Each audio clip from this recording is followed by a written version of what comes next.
devastating natural disasters in our history, Jamaica did not experience an all-island blackout. Following the hurricane, 23% of customers retained service. This is as a result of investments in the grid, solid preparation for the hurricane, outstanding execution. Hurricane preparedness resulted in the proactive mobilization with additional linesmen and equipment on the ground before the hurricane made landfall. So just to put it in context, the JPS had a team of foreign contractors in the island before the hurricane hit. And subsequently, we brought 2 more sets of linesmen, approximately 300 linesmen with equipment that landed here. The linesmen landed here between the 15th of December and the 23rd of December. And the equipment, one set of equipment arrived here on the 27th of December and one on the 1st of January. So in real terms, the 300 linesmen that arrived there before Christmas couldn't do much because they didn't have their equipment. However, when the equipment came, one company has been on the ground for 3 weeks and the other for 2 weeks. And this is what you are seeing as it relates to the recovery. What is even more interesting is that when I made a statement in this House, there were many on the opposite side that were totally against it, led by the leader of the opposition. And I can say happily that good sense has prevailed. Good sense has prevailed, and everybody is posting what their success is in Westmoreland and St. Elizabeth. Minister. Misleading, you take me a little now? Turn the mic on. The minister is misleading the House. The position of the opposition on that matter was that he had indicated that the necessary resources to restore the grid was $350 million US. And he came here to say that the government would be advancing essentially 100% of the cat bond proceeds to JPS as a loan, 150 million US, and he had nothing to say about the other 200, which he said was needed. And we were asking, how is it prudent to proceed in that way? He has flown off the handle, got extremely unpleasant about it, and has still not answered that question, incidentally. We were never against providing financing to JPS per se, but it was the absence of a proper coherent plan to fill a gap which he said existed. He said existed. And he has still not indicated what is the actual cost of restoring the grid. He has not said what the actual cost of restoring the grid is, but he's indicated that this 150 million seems to be adequate to do it. I don't know where the original $350 to $400 million US, which was what was being touted back then. What is the story with that, Minister? Mr. Speaker, I would ask Hansard to be reviewed. When the statement was made that they were not in support of the $150 million until we knew where the rest of the money was coming, and therefore they did not want the $150 million to be dispersed so the people could get back light. The people want light. Mr. Speaker, let me put on record so I can done the argument once and for all. The $150 billion that was asked for and lent is the only thing that is on the table at this time to this government. We have no discussion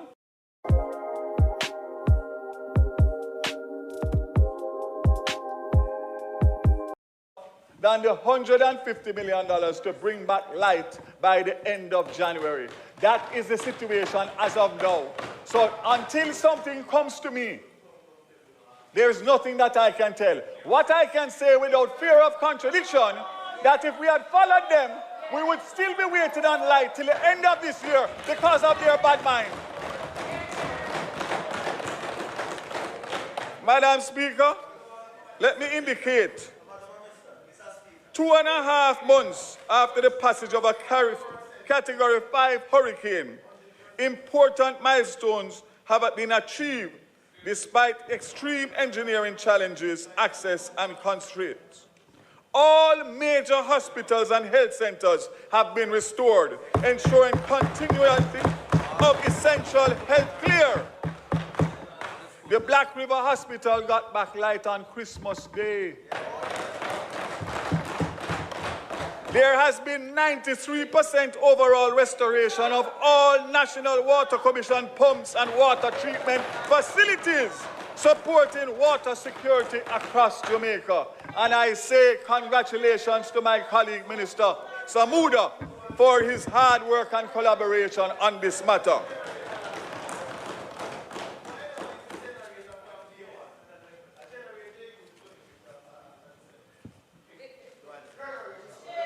Mr. Speaker,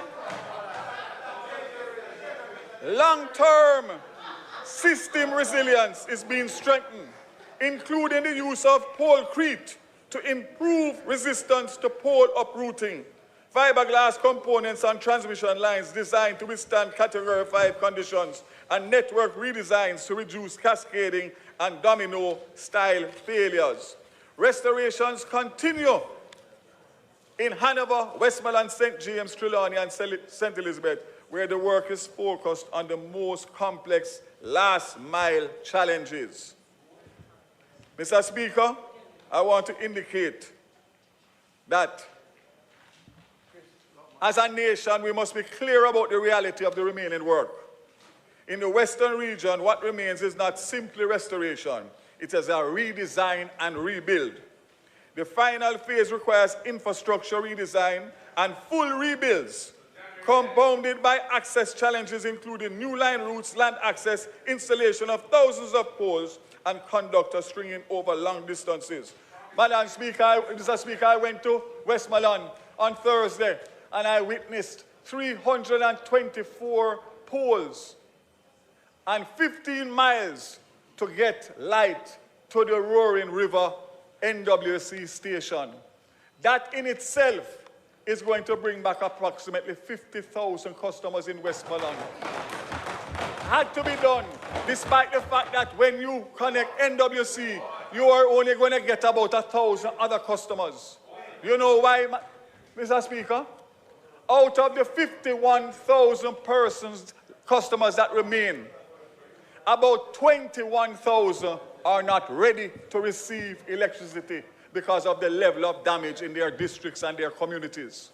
So when I say that we're going to get 96% by the end of January, if you really look at it and take out the 21,000 that are not ready for electricity, we would be at almost full restoration in the timeline that the government gave when we loaned the money.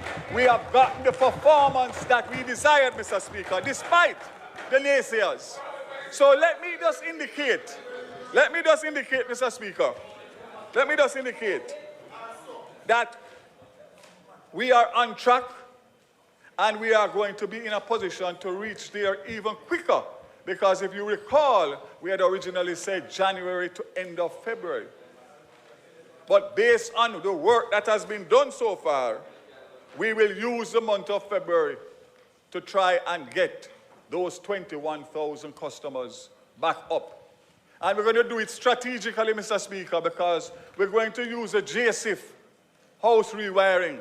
We're going to target those 21,000 customers to help them to get back light quicker. And we're going to use the grants that are going to be announced for rebuilding. We're going to target those grants from the Ministry of Labor and Social Security to those 21,000 customers in those communities, because I suspect that one of the reasons why they are not ready for electricity is because they don't have the resources to put their house in a position such as that. So, Mr. Speaker,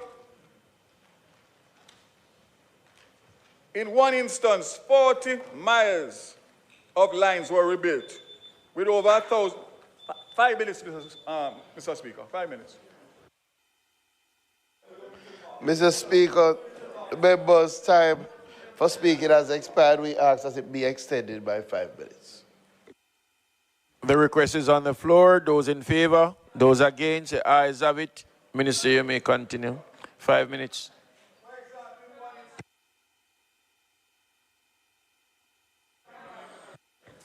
Forty miles were rebuilt with over 1,000 poles from Ferris to Cross to Hodges, Westmoreland to St. Elizabeth, to restore just 2,000 customers. Mr. Speaker, restoration decisions are guided by societal impact, not just customer count. The importance of Roaring River National Water Commission Pump Station reflects the prioritization of critical facilities in the restoration strategy. The restoration of services this facility requires the building of 340 poles. And as I said before, we will get approximately 50,000 customers. Mr. Speaker, this is the good news when I close. You'll recall that there was a first of its kind emergency mobile power generation solution implemented at Treasure Beach on December 15th, engineered to safely provide electricity under the unprecedented conditions. Fuel logistics, load management, and system protection were carefully planned, and specialized equipment, including transformers, required to achieve the correct voltage. These solutions are not limited to Treasure Beach and are now being supported by heightened engagement with members of Parliament. Darlaston will shortly, by next week, benefit from a solution supporting Health Centre, Police Station, Tax Office, and the Maud McClough High School and Darlaston Town Square, Clifton Boys Home, and surrounding communities to ensure continuity of essential public services and economic activities. The Magotty Hydro plant was utilized to create a Magotty Island, which restored thousands of customers while the rebuild and transmission lines continue. So, Mr. Speaker, by visiting last week, I realized that Darlaston is in the interior. So it would take many months to get there. So they are using a special generation to do Darlaston while they work from the seaside coming up. So it's a two-pronged approach. Mr. Speaker, what I can say is, as of today, by January 15, 93% of customers are expected to have electricity restored. Restoration of the Roaring River pump in Westmoreland by January 15th, and the deployment of emergency mobile generation in Darlaston the week of the 18th to the 24th. Continued partnership with local community leaders, members of Parliament, councillors, and leveraging local communication channels to provide updates on estimated restoration timelines will continue.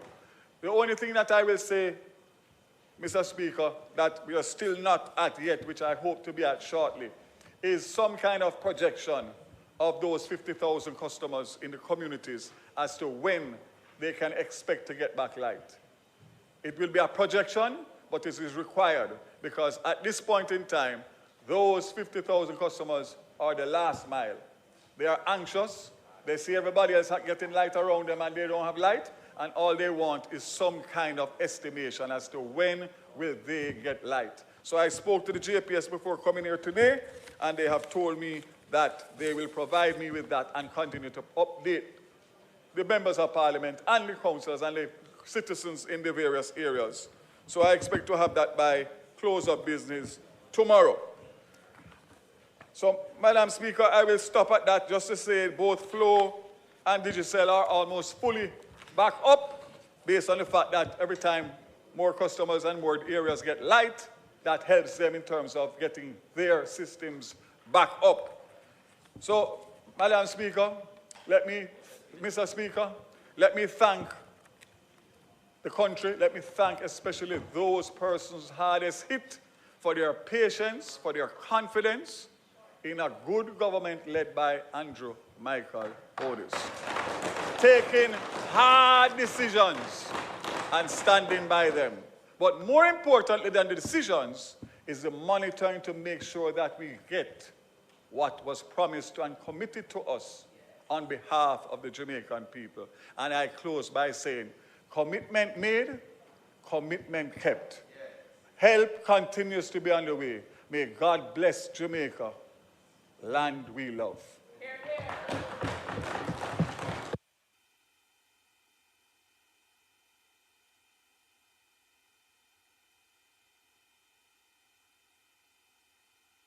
Member from Kingston East and Port Royal. Thank you very much, Mr. Speaker. And I would like to join with the House Leader who earlier welcomed back members to this segment of the term for this financial year, and also to extend best wishes to the Deputy Prime Minister, who we haven't seen in a while. We hope that he will be fully restored. He's doing well, very, very, very well. Mr. Speaker, the Minister of Energy has reported, and I believe a bit prematurely, because in his last statement, we were told that the government was going to commit some resources, $150 million US, to enable JPSCO to achieve full restoration of our country by the end of January. So sometimes we hear February creeping, but yeah. But I will give the minister the benefit of the doubt. And listen, we take no pleasure in people experiencing darkness. We want Jamaica to have a fully restored grid and 100% of our people having access to electricity. And at no time did we berate the government for trying to assist in the funding. What we had a difficulty with was the arrangement that we were told about. And we still have a problem with it, because what the minister has said today is that those 50,000 customers in Westmoreland and elsewhere are not going to get their electricity.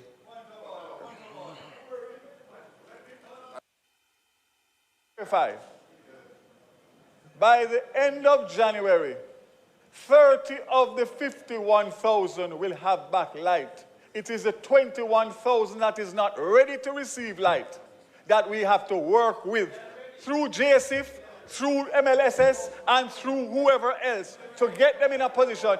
You're not even in the parish, so shut your mouth. You're in Clarendon, you have all of your light already. Shut your mouth. So, Mr. Speaker,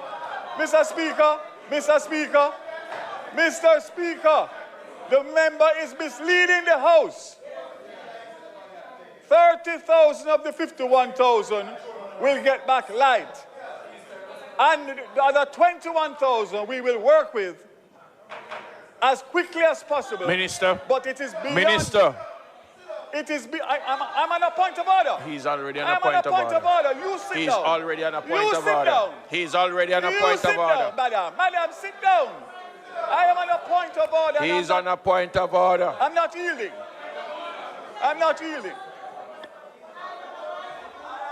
Order, and I'm not yielding. What is what? I'm on a point of order. No, He's already on a point of order.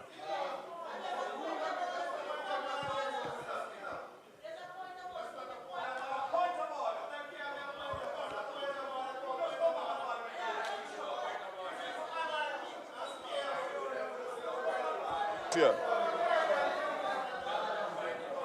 You happy? You happy? You happy?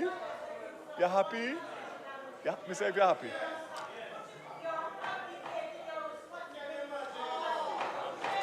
Yeah? Well, Mr. Speaker. Mr. Members. Speaker. Mr. Members. Speaker. Can you turn on my Members. mic? It's not on. It's red. Mr. Speaker. Let me just address the situation. There's a certain decorum that we are accustomed to in this house. And if we go outside of that, then there are rules and guidelines that we can use to bring it back. Do not allow us to go down that road. The minister rose on a point of order. The minister rose on a point of order.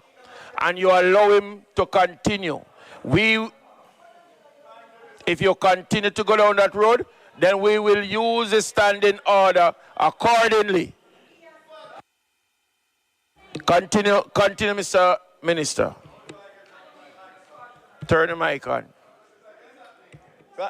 Thank you, Mr. Speaker. I will say it again for clarification. The 51,000 that are out as of now, 21,000 are not ready for electricity. We are going to use the rest of this month to work with the 30,000 customers who do not have light, who can be restored at the shortest possible time. What I am saying, to make it clear, is that we have no control over that 21,000. JPS can only move when the infrastructure is in place. And we're going to use JSIF, and we're going to use Ministry of Labor and Social Security, Ministry of Local, whichever government collaboration we can do to target that 21,000 in those 4 parishes. We will do so, our 5 parishes, Mr. Speaker. I thank you for your understanding, and I hope now that the matter has been cleared of the mischief and the misleading commentary. Member from Kingston Eastern and Port Royal. Okay.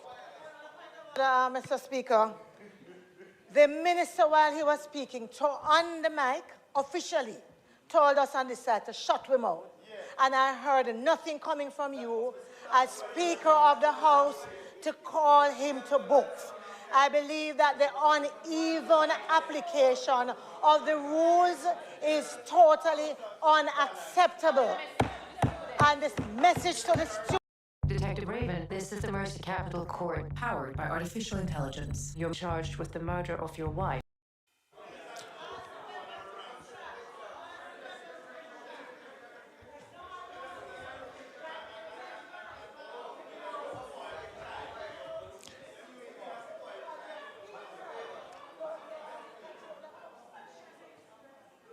Member from St. Andrew South. Member from St. Andrew Southwestern. You're raised on a point of order. You made a statement, but yet you're the same one that when you sit down, you continue to do the same thing.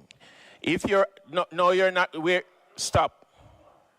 Because you're doing the same very thing. You're having a side chat.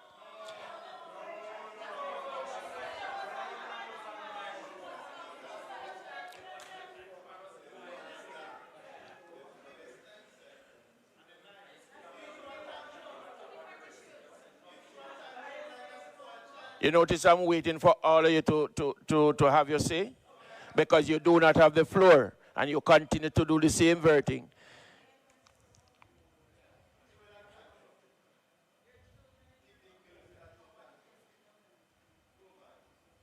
Member from Kingston Eastern and Port Royal, you may continue. Order.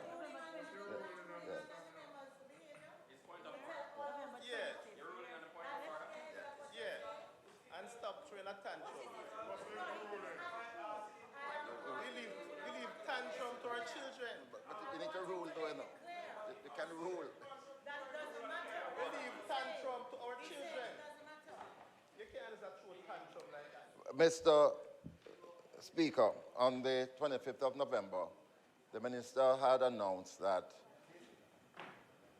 for the provision of the $150 million, the government will be ensuring full restoration of electricity by January, February. I have a copy of the statement right here.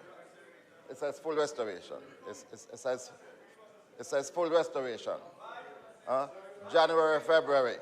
So the question is, yes, the question is, are we on track to achieve that? Because the information that I have received, and we take no glee in this, is that we are not going to be able to get 100% restoration before April based on what is necessary to carry out the so-called last mile restoration.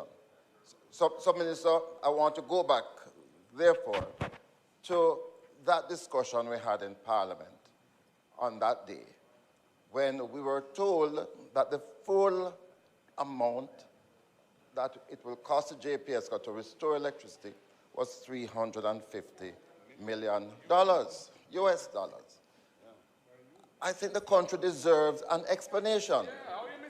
I don't think a minister can come here and give that amount of money and not reflect on that, not come back to say to us it was a bad estimate and that it was in fact 150 million. It requires some explanation. It requires some explanation. And we are insisting on that. We are insisting on that. The minister had also mentioned, the minister had also mentioned that in lieu of that 150 million, the government has set certain terms in the agreement, in the loan agreement.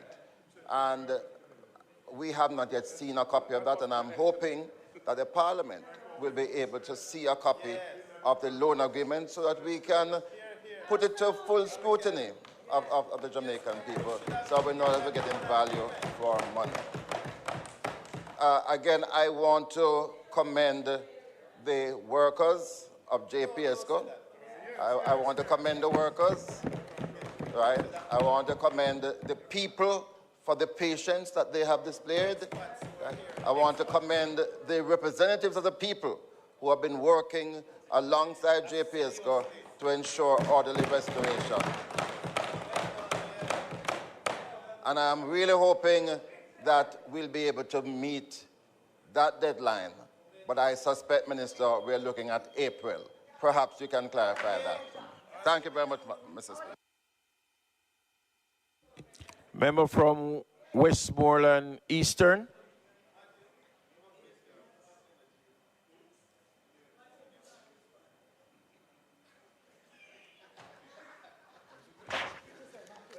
Thank you very much. I didn't make a first one.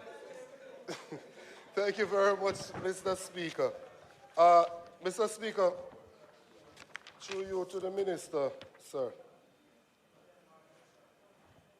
In the statement on page 5, it says that in one instance, 40 miles of lines were rebuilt with over 1,000 poles from Ferris Cross to Hodges, Westmoreland to St. Elizabeth, to restore approximately 2,000 customers.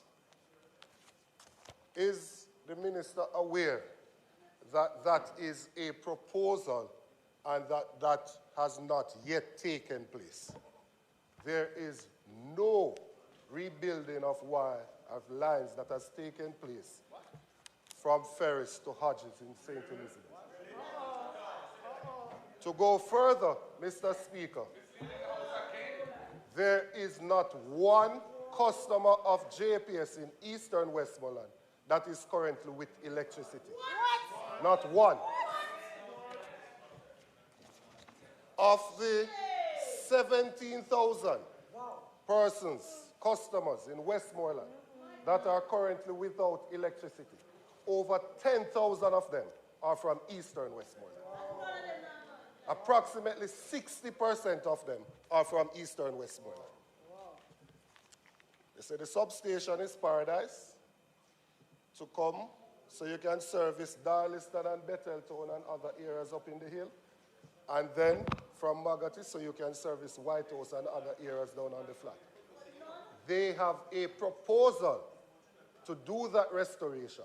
But as of today, there is no customer in Eastern Westmoreland with electricity supplied by the JPS. None. Not one. Not one single solitary one. One dege, none. No.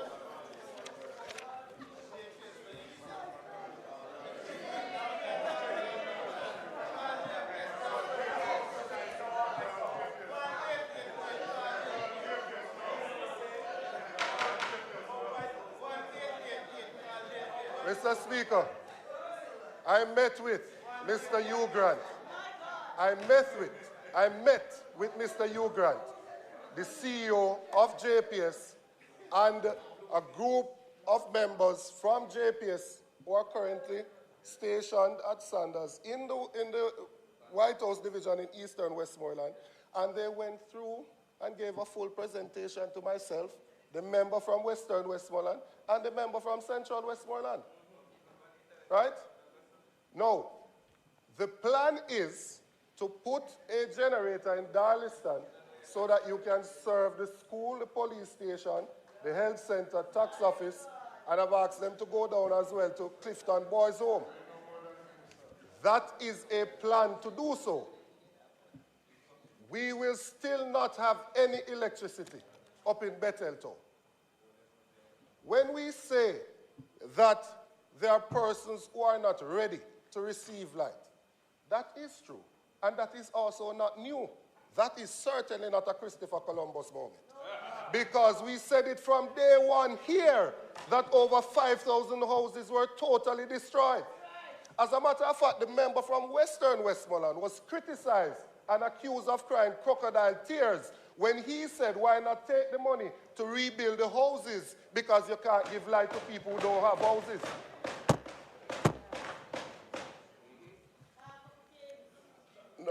No. The minister said in his statement as well that 21,000 persons are not ready to receive and that JSIF will be working with them. Now, as far as I am aware, not ready to receive means that the structure is not in place. What JSIF wrote to us about are for persons who already have a structure in place and would not apply to that 21,000. It would not apply to the 21,000 who don't have any structure. It would apply to the persons who need wiring of a structure. That is totally different. It is easy. Easy, Mr. Speaker. It is easy. It is easy for members in here who have constituencies with electricity. Member. It is easy for members who have electricity to say anything they feel like.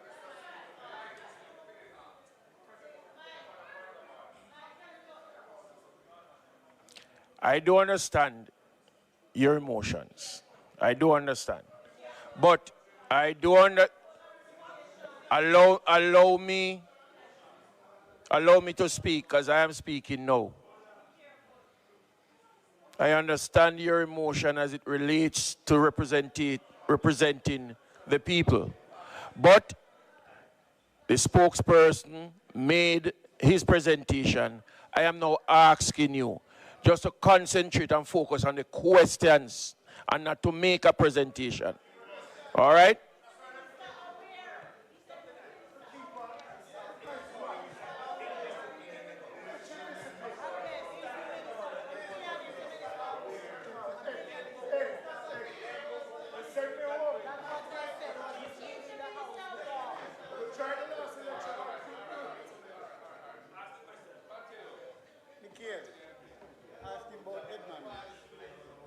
Mr. Speaker. Mr. Speaker. Continue with the questions. Yes, Mr. Speaker. I have the privilege of representing the people of Eastern Westmoreland. And I think when they elected a representative, they elected one from among them to go out and make representation on their behalf. It is easy, Mr. Speaker, for members who are not affected to laugh and say anything they feel like. It is much different when you have an entire constituency of over 30,000 persons who currently do not have electricity. It is totally different. It's affecting their households. It's affecting their businesses. It's affecting their livelihood. And Their health, their security, their mental health. the idea that we put a generator in Darliston is one that is welcome. Can we also put a generator in Betheltown so that the residents within Betheltown can also benefit from electricity? Because it is not true that all of them are not ready to receive electricity. There are persons there who are ready to receive electricity. But the plan, Mr. Speaker, is how long, the question is, how long will it take us to restore the electricity from the substation in Magati so that the people from White House going all the way down to Cave can receive electricity? And how long will it take us to continue the extension from Paradise so that we can go through the areas in central Westmoreland and get into eastern Westmoreland, because we're currently not even at the border of eastern Westmoreland. It is unacceptable, Mr. Speaker, that one constituency in Jamaica has 0 persons who currently have electricity. Unacceptable.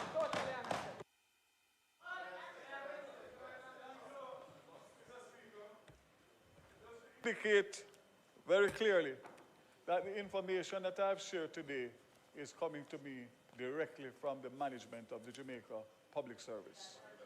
I will be addressing PostCab tomorrow morning, and I undertake to give a response, informed response, to the questions that have been raised here today. And let me just make a clarification, very important clarification. Westmoreland has 34,603 customers. 17,096 are out, or 49%. The government of Jamaica does a lot of good things, but what we could not do is direct where Melissa made landfall. And therefore, a lot of what is being said here is not because of any other reason of the geographic location of the landing and the damage that was done. So when a member says that it's unreasonable for one constituency to be out of light, the fact of the matter is that our plan will bring back light much quicker than any other plan which was going to take us to the end of the year. Let us not forget that for a moment. Secondly, let me indicate very clearly that those houses and communities that are ready to receive light, we will continue to restore between the 13th of January today, straight back to the 30th of January. At which point we'll have a better idea as to the projection of those that are not ready for light. So again, I want to clarify, because the member makes it seem as if that the work has stopped today. Restoration continues. Restoration continues and will continue. What I cannot say is, when will the 21,000 customers who are not ready for light?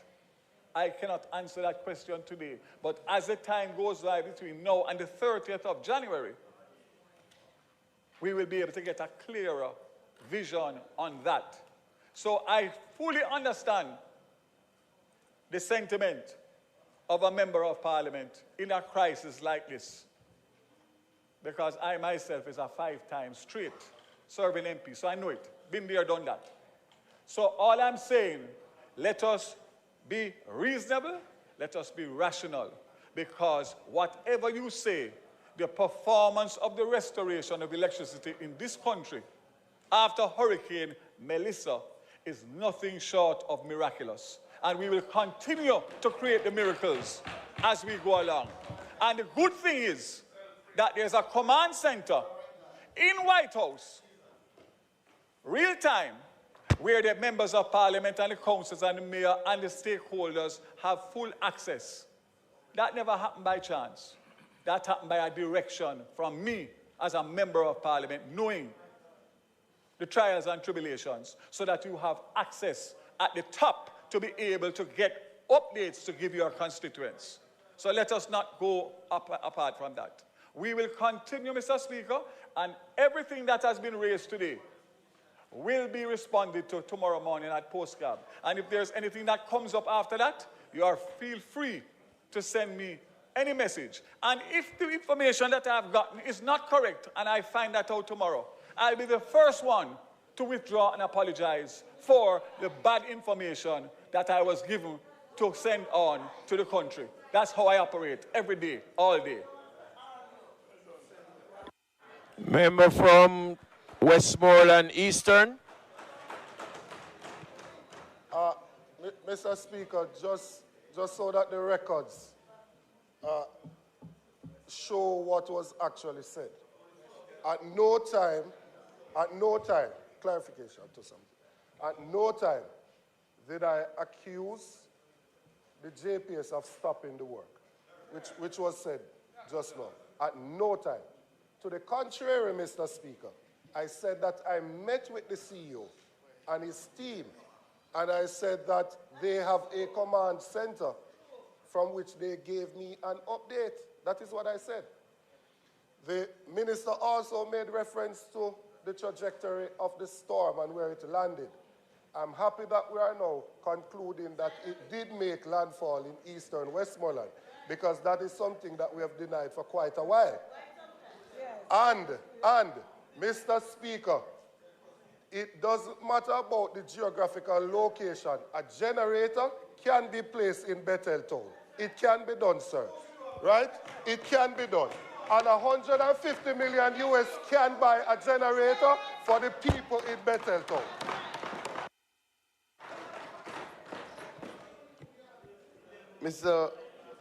Mr. Speaker, I figure because it is the start of the year, you have been rather lenient. I speak from a constituency. I speak from a constituency that was also tremendously damaged. With that said, the order of the House has to be maintained.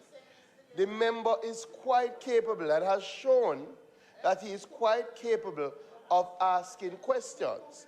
Anytime he does not do that, he elects not to do that, it is to push other agendas that should not be allowed. And I am saying that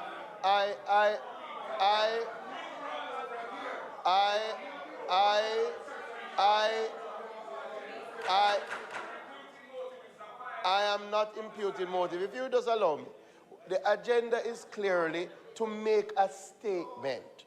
And I'm saying the member is quite capable of asking these things as questions.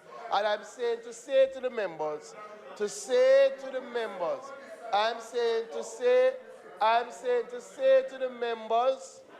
to ask the questions simply so that we can continue. I'll respond off mic. He's been trying a long time, but it now work. Now go work, remember.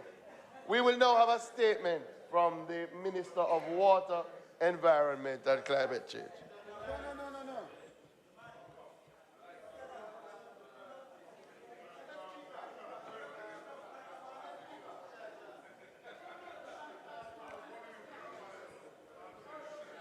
Before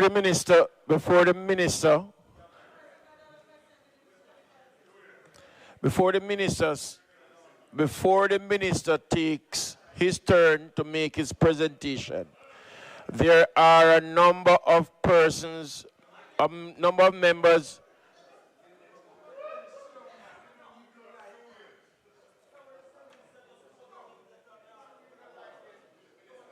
Member from St. Andrew East Central, you do not have the floor. Will you take your seat?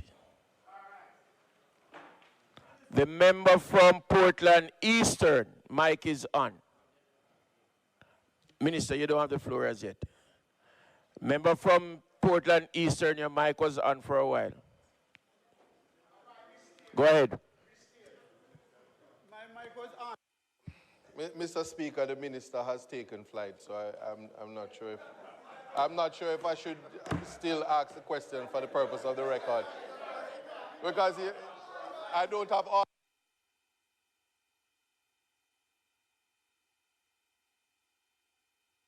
The member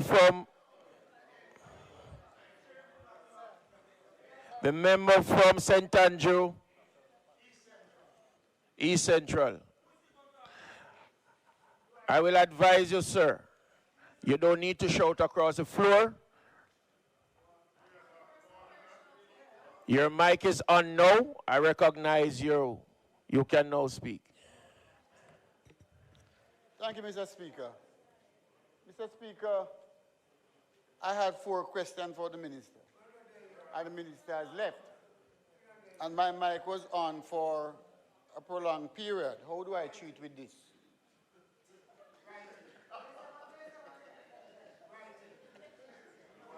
You had some question to be directed at the minister that you said left? Yes.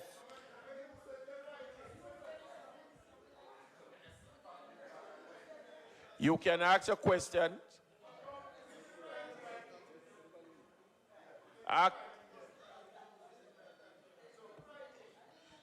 So, Mr. Speaker, Your mic, House Leader. Mike, your mic. Mr. Speaker, let me apologize.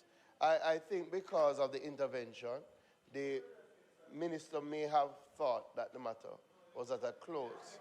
I know, and I'll tell you why I'm speculating. As the House is aware, the original order of statements would have had the Minister of Energy last. The Minister of Energy indicated to me that he had another engagement and as such asked that he be moved up.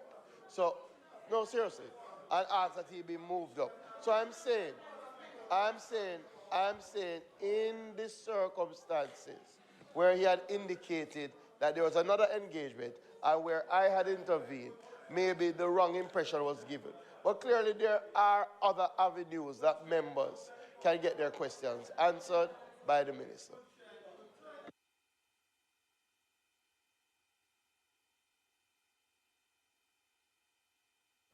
Minister.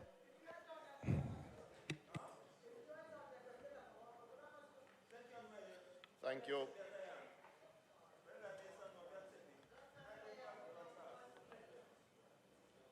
Thank you, Mr. Speaker. I rise today to update this Honorable House and the Jamaican people on the impact of Hurricane Melissa on our forest ecosystems and to outline the decisive and science-based actions being taken by the Government of Jamaica to rehabilitate and strengthen our forests in the face of climate change.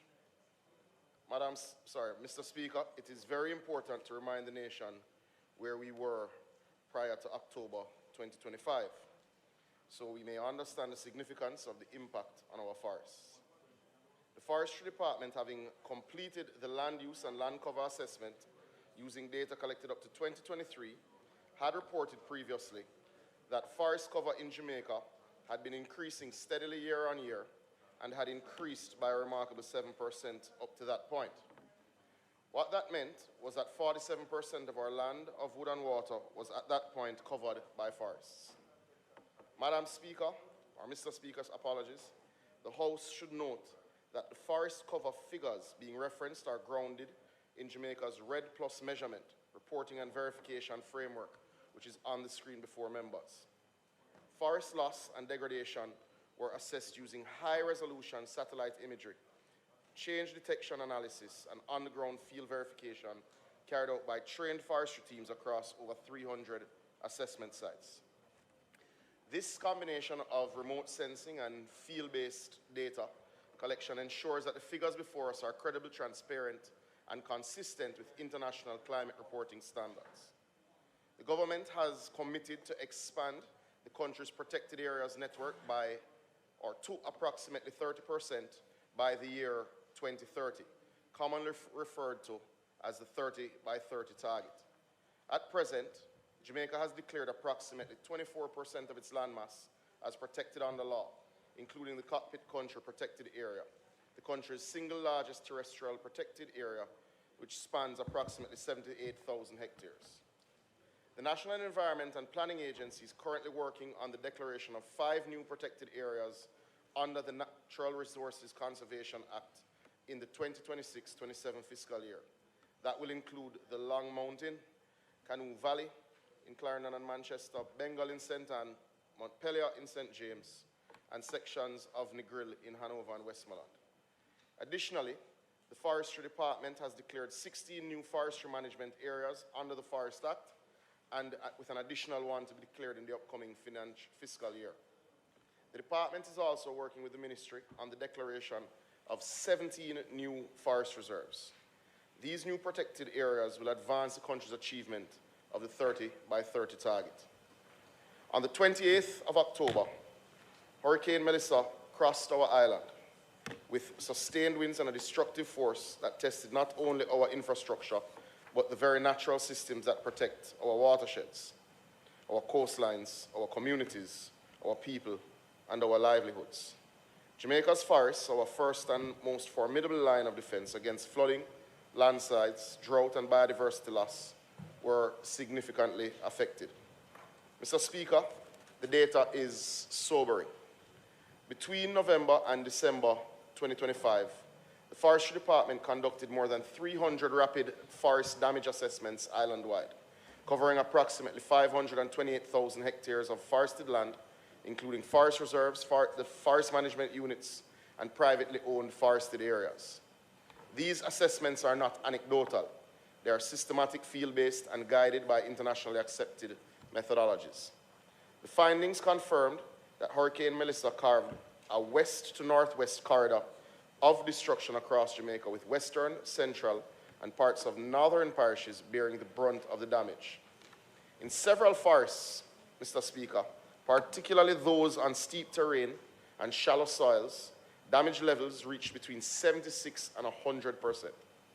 This level of destruction was characterized by complete canopy loss, uprooted mature trees, fractured trunks, and slope instability. Mr. Speaker, it is sobering to note that disturbed broadleaf forests were hardest hit, with over 42,000 hectares degraded, accounting for more than 30% of all recorded damage. Secondary forest areas of regeneration from anthropogenic damage followed closely, with our urban tree cover declined by 26%, and even our mangrove ecosystems critical to coastal protection suffered nearly 24% degradation. With respect to mangrove, the data confirms that approximately 23% of our mangrove forests sustained damage, primarily from wind throw, sediment displaced, and prolonged inundation. The key mangrove complexes in Trelawney, St. James, Hanover, St. Elizabeth, and Westmoreland experienced a 90% of trees showing evidence of uprooting, canopy loss, and severe defoliation. These structural changes have direct implications for shoreline protection, nursery habitat for fish and invertebrates, and coastal carbon stocks. That is why mangrove restoration has been prioritized within the national response, including targeted replanting at the Parity and other vulnerable wetlands, using species and techniques proven to stabilize shorelines and accelerate natural recovery. Importantly, Mr. Speaker, the assessments have revealed that approximately 51% of impacted forests experienced moderate to severe damage, defined by canopy loss exceeding half of pre-hurricane cover, broken and uprooted trees, exposed soils, and compromised watershed function. This level of forest loss has real immediate and potentially catastrophic consequences. These consequences include increased water insecurity, increase of flood and landslide risks, undermining of biodiversity, and threatens years of public investment of reforestation, long-term climate resilience, and environmental stewardship. Mr. Speaker, this Andrew Holness-led government has never shirked from our responsibilities. We do not respond to crisis with hesitation, but with action. Informed by these assessments, the Forestry Department has developed the Relief Initiative, reforestation, ecological enhancement, and landscape framework, which will now serve as Jamaica's national operational framework for not only post-Hurricane Melissa forest recovery, but importantly, long-term resilience building. Relief is not a one-size-all program. It is a targeted, tiered approach that prioritizes interventions based on severity of damage, watershed and ecological importance, risk to communities and infrastructure, and operational feasibility. Mr. Speaker, under Phase 1 between January and June 2026, the Forestry Department will replant some 300,000 seedlings, with more than 170,000 directed to priority watersheds with some 50,000 within urban and peri-urban areas. Importantly, no less than 30,000 of these trees will be fruit trees, ensuring that ecological restoration goes hand in hand with food security, livelihoods, and community resilience. Through partnerships, and here I pause to recognize the sterling contribution of Trees That Feed, a US-based nonprofit led by a patriotic son and daughter of Jamaica, Land We Love, has already provided a US $50,000 grant to supply approximately 12,000 fruit trees this year, which will be complemented by our own production from our national nurseries to supply at no cost species such as breadfruit, ackee, mango, avocado, and jackfruit, all of which will anchor not only our expanded agroforestry strategy, but also commitment to climate resilience through the National Tree Planting Initiative, Phase 2, which was originally intended to plant some 3 million trees over the next 5 years, but now is being rescoped and redesigned to do much more, much faster. Honorable members, we are also turning adversity into opportunity. Hurricane Melissa has accelerated the expansion and rescoping of our agroforestry program, allowing us to systematically integrate fruit trees into mixed systems with the sustainable rehabilitation of damaged landscapes, strengthening both ecological outcomes and rural livelihoods. Mr. Speaker, to support this scale intervention, the Forestry Department is advancing plans for expanded nursery capacity, including the establishment of additional nursery capacity in Western Jamaica, with sites under assessment in St. James, St. Elizabeth, and Westmoreland. This will increase national seedling production by at least 20% per annum and significantly improve logistical efficiency in the execution of rehabilitation and reforestation efforts in the most impacted regions. This expansion of nursery capacity aligns directly with commitments outlined by the Prime Minister in his 2025 budget presentation, where provision was made for the expansion of the Forestry Department's nursery capacity to strengthen Jamaica's reforestation and climate resilience agenda. Mr. Speaker, this brings me to the National Tree Planting Initiative, Phase 2. Having successfully delivered on our earlier commitment to plant some 3 million trees, admittedly it took a little longer based on the impact of the pandemic than we had hoped. This government has sought to build on the lessons learned and has recommended a national tree planting initiative, has recommitted rather, to a National Tree Planting Initiative Phase 2 to plant an additional 3 million trees. This initiative will be fully integrated into the Relief framework and will serve as a cornerstone of our long-term forest recovery strategy. Under the NTPI-2, which originally projected the galvanization of a second round of national effort to plant 3 million trees over the next 5 years to reinforce our national commitment to watershed protection, biodiversity conservation, urban greening, and climate adaptation. We now commit to achieving the target in less time, and we are confident that we will do so based on the overwhelming response from the Jamaican people who are volunteering in the hundreds to participate in replanting exercises. The official NTPI-2 launch will take place between the 29th of January and the 2nd of February 2026, with targeted planting activities across forest reserves, private lands, mangrove ecosystems, and urban centers, from Low River in Trelawney to Croydon Estate and Kew Park in St. James, to Parity in St. Elizabeth, and communities such as Black River and Savlamar. These locations are not merely symbolic, they are strategic, representing the integrated approach this government is taking, linking forests to water, sustainable land husbandry, climate resilience to food security, national policy, and most importantly, community action. Honorable members, climate... House Leader. 2 minutes. Just 2 minutes. Mr. Speaker, we ask that the Speaker be given another 2 minutes to complete his presentation. The request is on the floor. Those in favor? Those against? The ayes have it, Minister. Honorable members, thank you, members. Honorable members, climate change is no longer a future threat. It's our present and unshakable reality.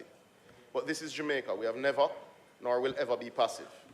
Through relief, through NTPI2, through expanded nursery capacity, community partnerships, and volunteer mobilization, we are rebuilding stronger, smarter, and more resilient forest landscapes.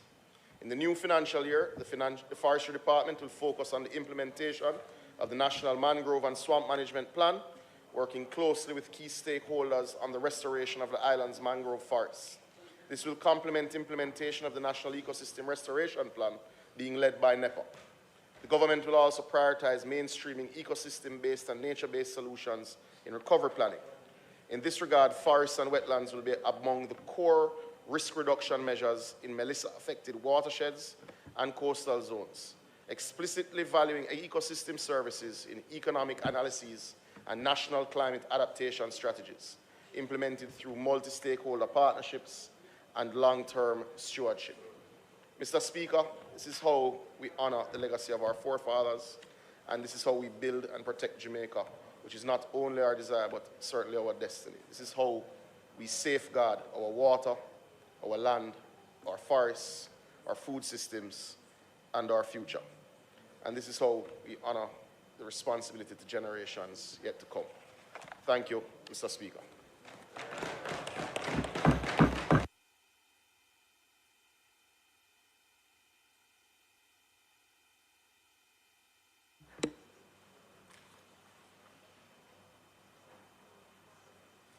Member from St. Mary Central. Thank you, Mr. Speaker. I want to start by congratulating the Minister on his ascendancy to the presidency of the 8th session of the United Nations Environment Assembly. Congratulations. Any positive development on the global stage redounds to the benefit of all Jamaicans, and so we celebrate with you. Minister, this statement isn't controversial.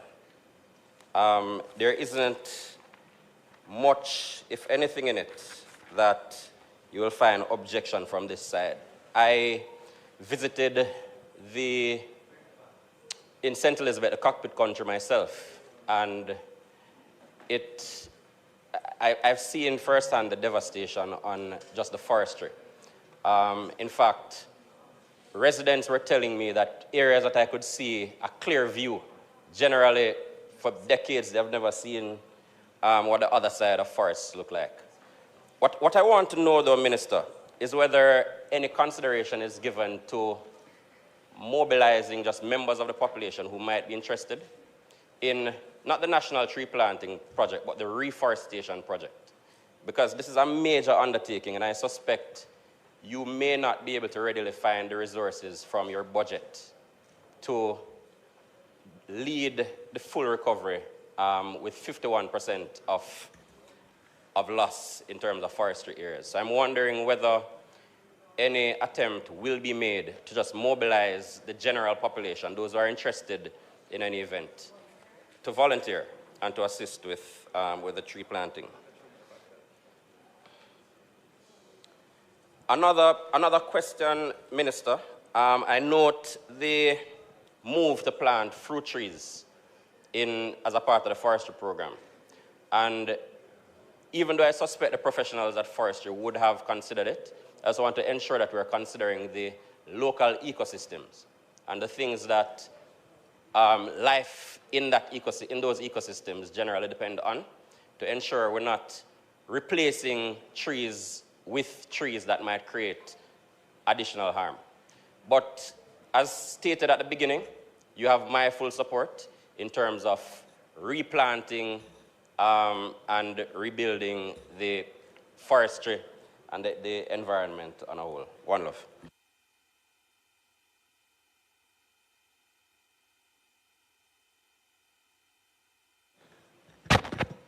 Minister, I have one question for you.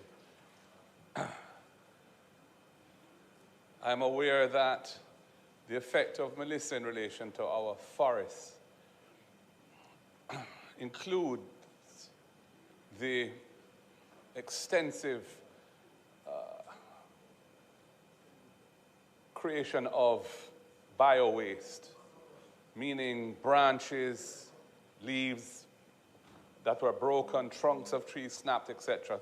So on the forest floor, you have an excessive amount of wooden detritus, wooden waste.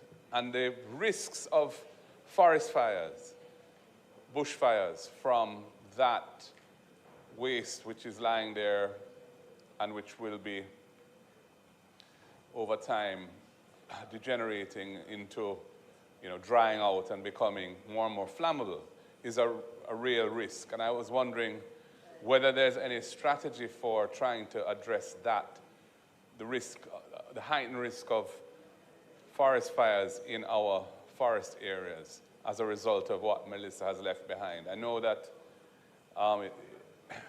we've had problem with bushfires, in the St. Andrew Hills and so on for many years, but this seems to be a particularly extraordinary situation. And if you fly over the forest, you see it there on the forest floor, and it's very striking because of the extent of it. So I was wondering what your thoughts are on that issue.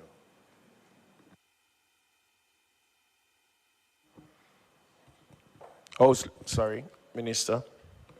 Thank you, Mr. Speaker, and acknowledge your congratulations and thank you for your warm words related to the Union presidency. Very short in response, I would have just shared with the member from Central St. Mary the details related to the process to volunteer for the Replant Jamaica initiative. We have benefited from over 1,000 Jamaicans who have signed up through the forestry website, and there are also several hundred who have signed up through the initiative being led by Minister Grange for replanting initiatives to come. So you are right, it will require all hands on deck, and we'll keep you in the loop. So certainly, as is usual, the youth groups of both political parties will engage in environmental stewardship when the time is right. We've taken great care to analyze the ecosystems, and we won't plant anything that is harmful to the standard ecosystems by area in those areas. A lot of the fruit trees, as we've found, certainly from a demand standpoint, tend to go into the urban areas and peri-urban areas. That's where you have the greatest demand, and people do rush to get them where they have land space to plant. I think good observation from the leader of the opposition related to the bio-waste. This is particularly concerning, not just for fire, but because of the nature of our geography. Many of our weep holes, especially in the cockpit country, can be blocked, and that can stop water absorption. So it creates a risk for water insecurity, land slippage, and it's a challenge all around. The scale of the devastation doesn't allow any boutique solutions. We are at risk for fires, at risk for blockage of some of our aquifers being recharged, and will be so for a prolonged period. Now, we're not sitting back and not doing anything. We've engaged our partners in the international community and are designing a solution. At the appropriate time, I'll share that solution with the House. But I do want to acknowledge that there is significant risk, Mr. Speaker, to increased forest fires, which is why we're happy with the recent rains, because this is usually the dry season, because we are at risk from forest fires at a significant increased rate. And that is shown in our Bushfire Warning Index, which was designed as one of our climate change projects and is housed at the Jamaica Fire Brigade. I also want to acknowledge the help from the Fire Brigade, Minister Mackenzie, with the Forestry Department for the assessment process that we are undertaking with this. But for members' knowledge, and just in closing, that Bushfire Warning Index would have been launched approximately 3 years ago, and it has significantly reduced response time from the Fire Brigade to our forest fires. So even your fires that you normally have in the coffee districts, etc., they've been able to, over the last 2-3 years, even in very bad droughts, been able to respond much faster. But we expect that to be tested significantly over the next 3 to 4 years. And I do share your concern, and there isn't a silver bullet in resolving that. But I do thank members for their questions. Thank you, Mr. Speaker. House Leader. Sorry. Announcement. Laid on the table of the House are the following: the National Housing Trust Housing Benefits Special Selection Juno Crescent Housing Project Order 2025 under the National Housing Trust Act, Annual Report of the Bath Fountain Hotel for the year 2021-2022, Annual Report and Audited Financial Statements of the Montego Bay Convention Center for the financial year 2021-2022, Annual Report and Audited Financial Statements of the Jamaica Promotions Corporation, JAMPRO, for the year 2023-2024, Auditor General's Department Annual Report 2025, Auditor General's Department Performance Audit Report, ensuring value for money in the public health procurement at the University Hospital of the West Indies, Independent Commission of Investigation, Second Quarterly Report 2025, April to June 2025, Independent Commission of Investigation, Third Quarterly Report 2025, July to September 2025, investigation into concerns that Ms. Sashina Fuller, a securities analyst employed to the Financial Services Commission, failed to file her statutory declarations with the Commission for the year 2023, contrary to law.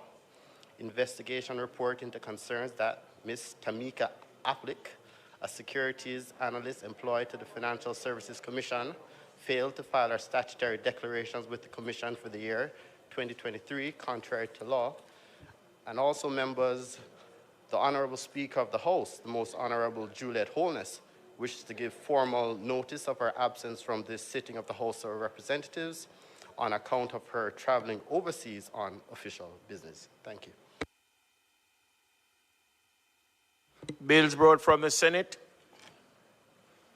petitions, papers, report from committees.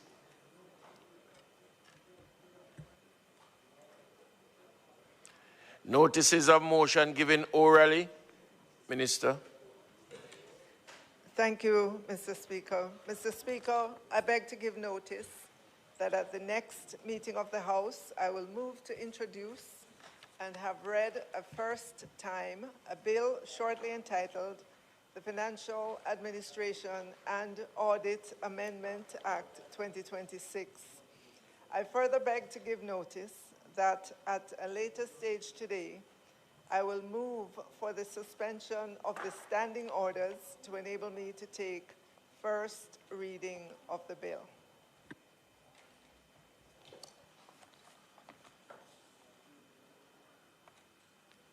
Minister.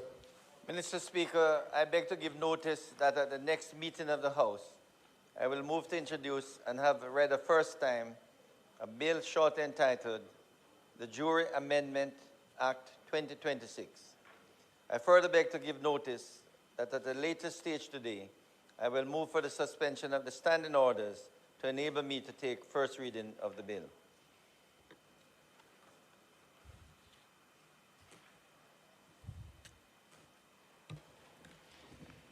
Mr. Speaker, I beg to give notice that at the next sitting of the House, I intend to move the following motion. Whereas Jamaica's core utility networks, specifically telecommunication systems, electricity grids, and potable water infrastructure collectively constitute essential national assets indispensable to public safety, national security, economic stability, health, disaster response, and the functioning of key institutions, including hospitals, emergency services, financial systems, schools, and public administration. And whereas there has been a marked and troubling increase in incidents of theft, vandalism, sabotage, and unlawful interference targeting telecommunications infrastructure, electricity distribution systems, and water supply assets, resulting in service outages, economic loss, threats to life, disruption of emergency operations, and reduced national resilience. And whereas acts of theft or interference with these essential utilities are currently prosecuted primarily under general criminal provisions, such as simple larceny, conversion, and malicious destruction of property, which do not adequately reflect the grave national implications, economic impact, and public safety risks created by such offenses. And whereas the penalties available within the ordinary criminal and summary jurisdiction framework, particularly at the level of the parish courts, are insufficient to deter sophisticated or organized criminal activity directed at utility infrastructure.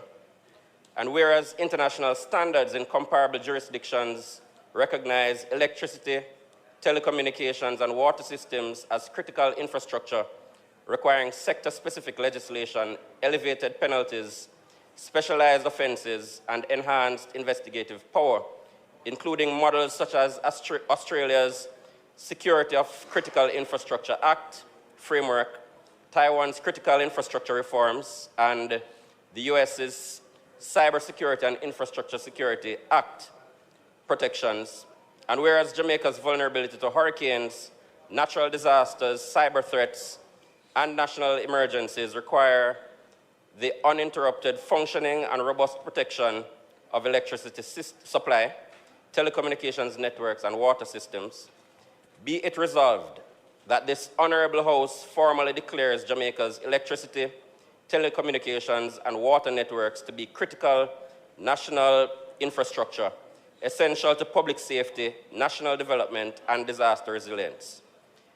Be it further resolved that this Honorable House calls upon the government to undertake, as a matter of urgency, a comprehensive review of the legislative and regulatory framework relating to the protection of utility infrastructure, with particular focus on electricity, telecommunications, and water systems. Be it further resolved that such review include consideration of, 1, the creation of comprehensive sector-specific legislation to be styled the Critical National Utility Infrastructure Protection Act or similar. 2, the establishment of specialized offenses relating to theft, sabotage, vandalism, damage, or unlawful interference with electricity, telecommunications, or water infrastructure, with penalties commensurate with the national risks posed. 3, designating such offenses as indictable only triable in the Supreme Court, thereby enabling the application of appropriate sentencing powers and investigative processes for complex or organized criminal actions. 4, enhancing investigative and enforcement mechanisms, including mandatory coordination among the Jamaica Constabulary Force, Ministry of National Security, Ministry of Science, Energy, Telecoms, and Transport, Ministry of Economic Growth and Job Creation, the Office of Utility Regulations, and the affected utility operators. And 5, reviewing and strengthening the regulatory framework governing the scrap metal industry to reduce illicit markets that incentivize theft of utility assets. 6, benchmarking legislative options against international critical infrastructure protection models and incorporating relevant best practices. And be it further resolved that this Honorable House recommends that a joint select committee be convened to receive submissions from the operators of the electricity, telecommunications, and water sectors, to receive expert input from regulators, law enforcement, legal specialists, and civil society stakeholders, examine the national economic, security, and disaster resilience implications of utility infrastructure vulnerability, and report to the House with recommendations for comprehensive and modernized legislation to strengthen the protection of Jamaica's critical national utility infrastructure.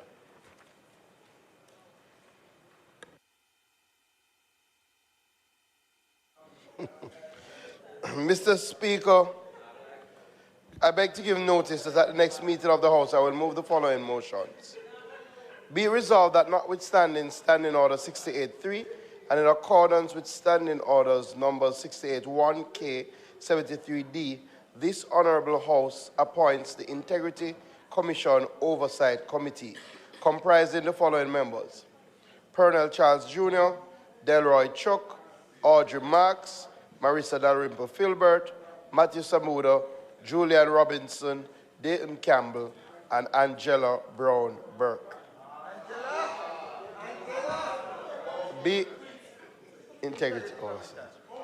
Be it resolved that this honorable House appoint a select committee comprising of the following members: the Honorable Olivia Grange, Mr. Andrew Morris, Mrs. Marlene Malahoo Fort, Mrs. Juliet Cuthbert Flynn, Ms. Joyce Denise Daly, Dr. Angela Brown Burke, to sit jointly with a similar committee to be appointed by the Senate to consider and report its findings to this honorable House on the act entitled the Domestic Violence Act. Mr. Speaker, Mr. Speaker, I further beg to give notice that at a later stage today, I will move for the suspension of standing orders to enable me to take these motions. Question and answers to questions. Motion that may be made at the commencement of public business requiring notice. Motion relating to sitting of the House. Motion for leave to introduce bills. Presentation of bills. Presentation of bills without leave of the House first obtained. Thank you, Mr. Speaker. Mr. Speaker, I now move for the suspension of the standing orders to enable me to take the first reading of a bill shortly entitled the Financial Administration and Audit Amendment Act 2026. Members, the question is that the standing orders be suspended to allow the minister to take the first reading of the bill. Those in favor? Those against? The ayes have it. Minister. Mr. Speaker, I now move that a bill shortly entitled the Financial Administration and Audit Amendment Act 2026 be read a first time. A bill shortly entitled the Financial Administration and Audit Amendment Act 2026 read for a first time.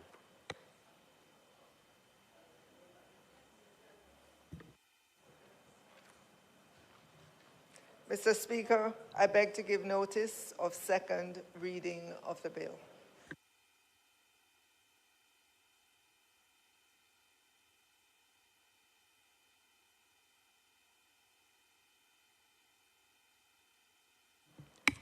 Members, Minister. Mr. Speaker, I now move for the suspension of the standing orders to enable me to take the first reading of a bill shortly entitled the Jury Amendment Act 2026. Members, the question is that the standing order be suspended to allow the minister to take the first reading of the bill. Those in favor? Aye. Those against? The ayes have it. Minister.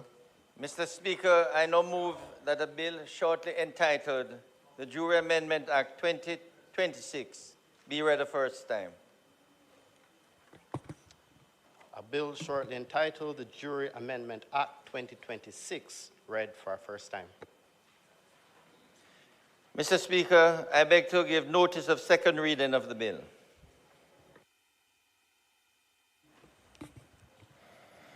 Public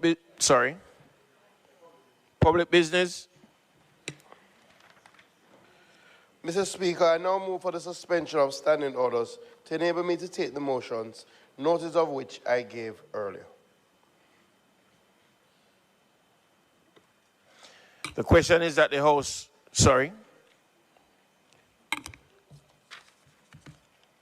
The question is that the standing order be suspended to enable the minister to take the motion, notice of which he gave earlier.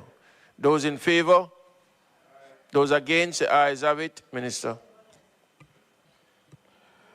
Mr. Speaker, the two notices have to treat with the appointment of the Integrity Commission Oversight Committee and also the members that will sit jointly with members of the Senate in relation to the review of the Domestic Violence Act. I ask that the motions be approved.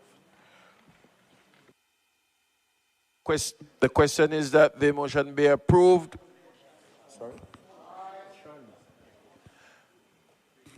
The question is that the motions be approved. Those in favor?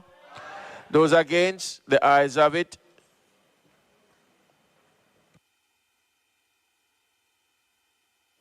Mr. Speaker, we had started debate on the motions moved by the member from St. Catherine Southwestern. And it is the intention to conclude those debates today. I do see an indication from the opposition, the member from St. Andrew Southwest, that she will be contributing to the debate. If there are any other members, we'll take them now. We also have the member from St. Mary Central, and then we will move to have the member from St. Catherine Southwestern close the debate on the motions. There are 7 motions which have been moved. The members could indicate what motion. There are 7 motions which have been moved. The member wants to close all of them today, but you could just highlight which motion you're speaking on.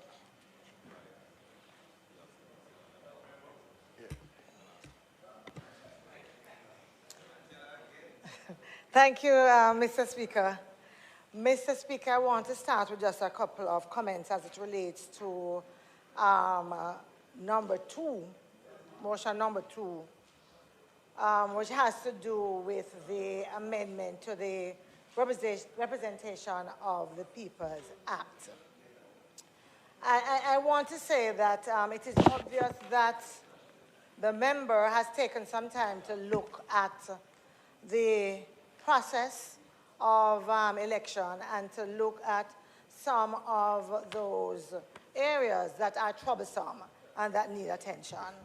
I must say that for the second one, which is the one I'm talking about, which really deals with introducing other implements other than the black lead pencil to be used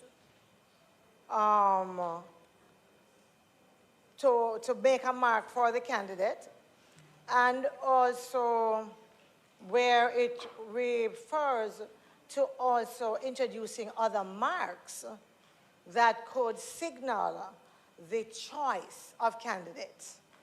I must say that I vehemently oppose both, and I'll tell you why. At first glance, it sounds like something that makes sense and that is easy to do.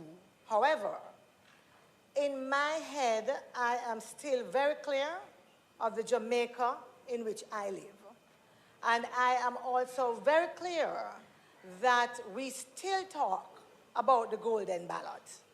We still talk about individuals who pay persons to come in and vote a particular way. And who, no, I tell you, Moran Bay teaches me well. No, Moran Bay by-election teaches me well. And it wasn't on this side that those things were happening. So let us be very clear, very clear.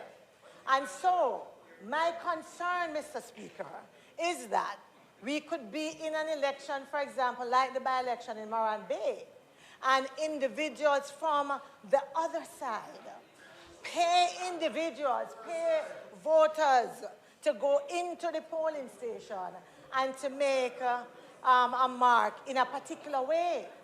Because we have now would have made changes for a specific mark to be used. It would then clearly identify, let's say, of the 20 persons that you have targeted to get a vote in a particular way, you would be able to say 18 of them delivered because they had that specific mark, or because they went in and used a specific implement. I believe that the trust that in the last, certainly in the last election, has been severely damaged is not one that will allow me to vote in favor of this motion. So that is 2. As it relates to number 3, again, it is around changes to the ROPA, where it asks for changes as it relates to the outdoor agents. I do agree that some changes are required. The first one being a general understanding of the limits for the outdoor agents and where they stay, and the fact that they can't be too far away. Yes, I agree with that. What was missing, and I thought you would have included, member, is also the idea of where the voters stand, because at some polling location, some persons interpret it as the voters needing to stand outside the compound, while others interpret it as standing close to the polling station. And what that means is that if you have 5, 6 polling stations in a compound, 2 of the 5 might have nobody in there, but a long line is outside, yes, with individuals, and you're not allowing now persons for all of the stations to come in. I would have loved to see that included. Let me tell you why I am very hesitant, and in fact, I am not willing to support the movement of the outdoor agents closer inside, because the outdoor agents do interact with voters.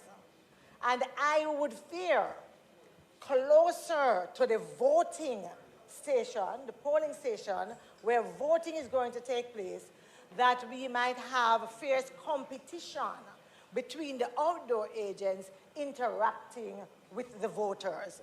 And I see that as being problematic. And so on that count, I do not support that motion either. I will leave the others. 5, motion 5.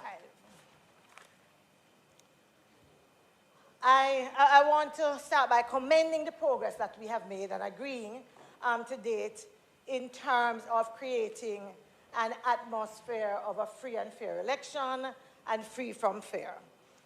And this has been done, in truth, by both parties working really hard together.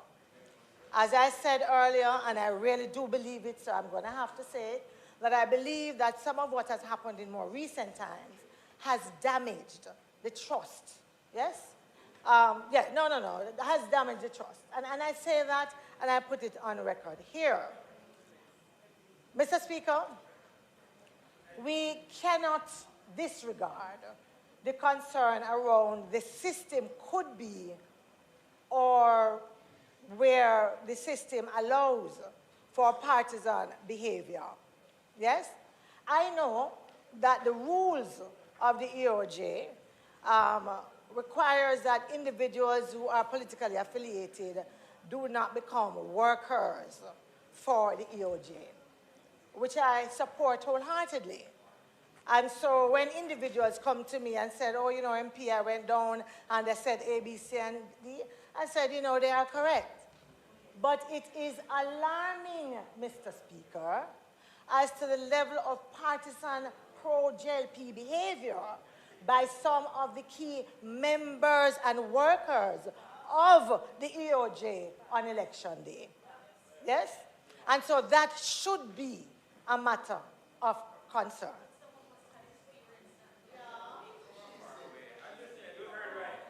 And it therefore suggests, in my view, that the JLP is getting a deliberate pass for some of that. And this is leading to why I'm taking the position that I will. In 2025, we saw some deliberate slowing down of the votes in areas. Some persons suggest that it could actually be deliberate sabotage.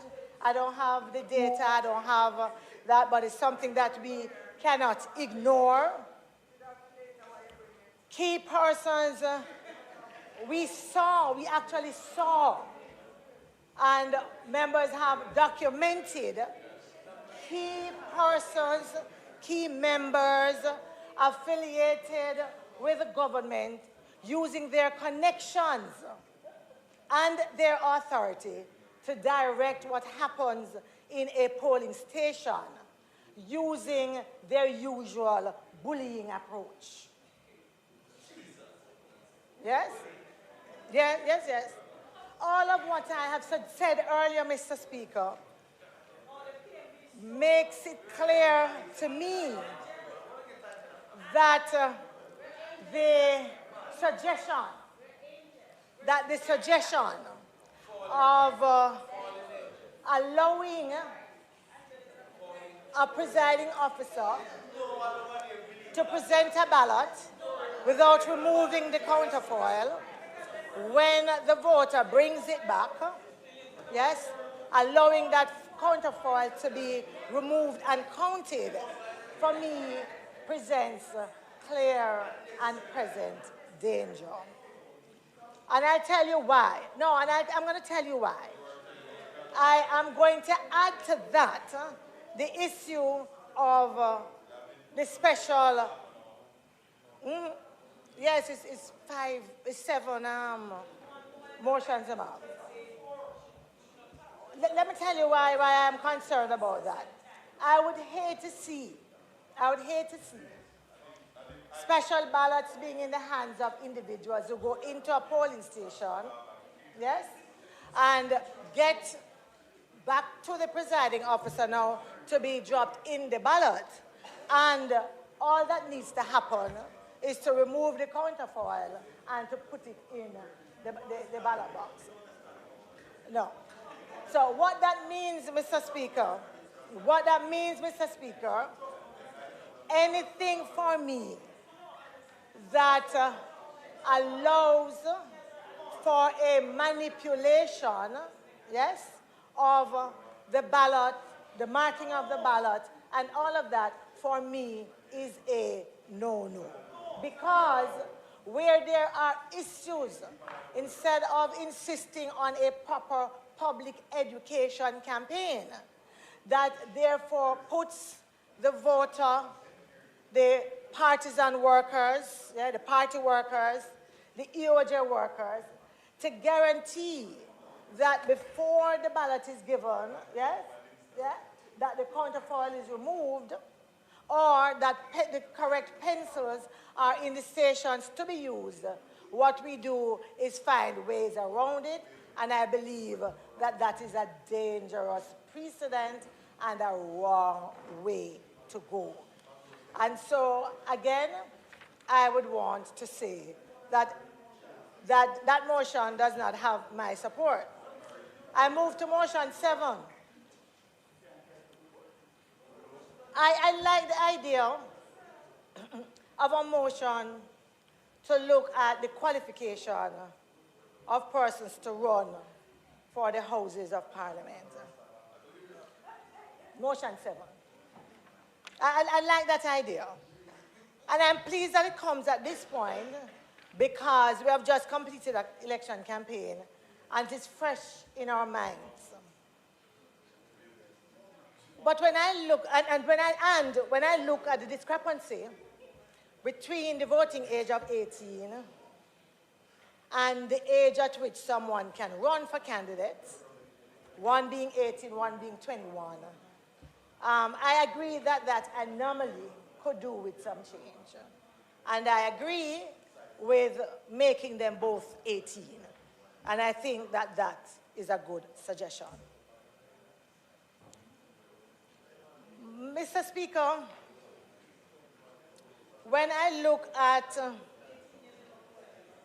the other provisions for persons, and I look at the being a Commonwealth citizen, ordinary resident in Jamaica for 12 months prior, I said to myself, and I'm sure that all Jamaicans will agree with me and would insist on those as being two important qualifications for anyone to run for the House of Representatives. So I agree with that wholeheartedly, and I like that. Like me, however, I am thinking of the many other Jamaicans who are also clear that these are important provisions, but who might be trying to square that with the brutal campaign that we saw being waged. And what am I talking about? When individuals in this very house presented candidates who were either Israeli citizens, US citizens, yes, born in England, yes, knowing and agreeing on the two major qualifications, none of which they would have violated. So we are good. But what they have done with a brave face of hypocrisy is to stand on that and turn around and look at someone that they know very well, went to school in Jamaica, went to school with many of them, born here, not even his birth certificate as Jamaican was able to staunch the criticisms from those hypocrites who were putting forward candidates who were in the same position, if not worse. In fact, worse is, in fact, that member who is shown allegiance to the US, but sat in this parliament, yes, with the cover of the hypocrisy from her colleagues. And then you have the effrontery, to present before us this motion number 7, as if you really have it at heart, the real protecting the Constitution and protecting Jamaica. Rubbish. And I am saying that those individuals who support motion 7 or who bring this motion to us, them should have burned in fire and burned in hell.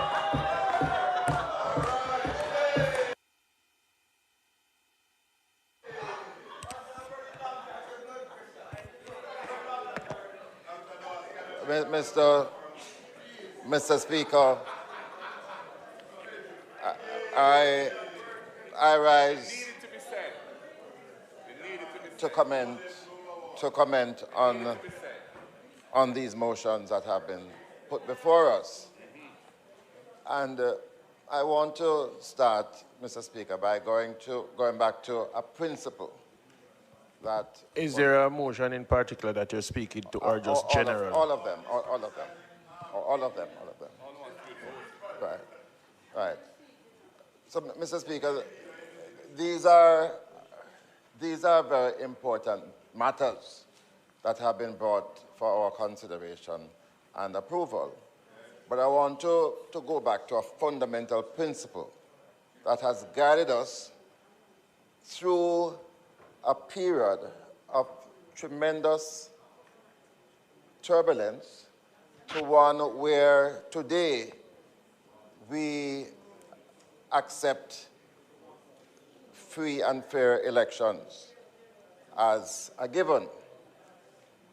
And that process has been assisted, umpired under the umbrella of the ECJ, the Electoral Commission of Jamaica.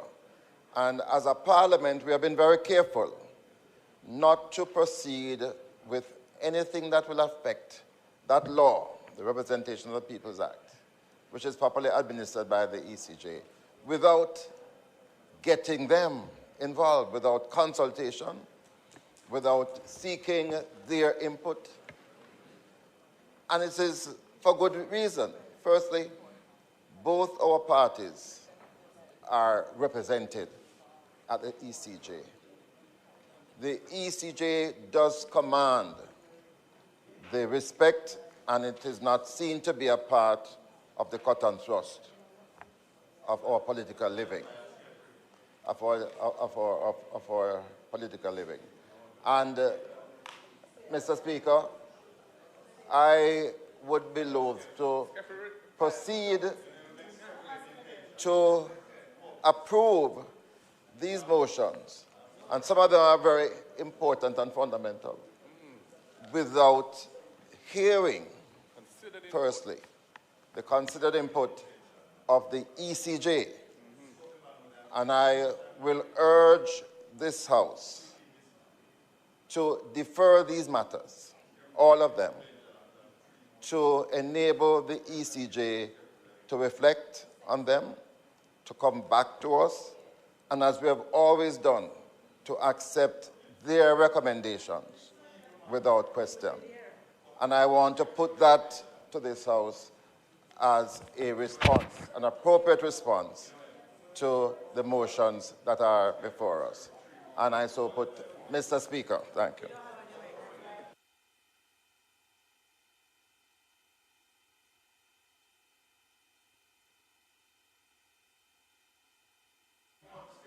Member from St. Mary's Central.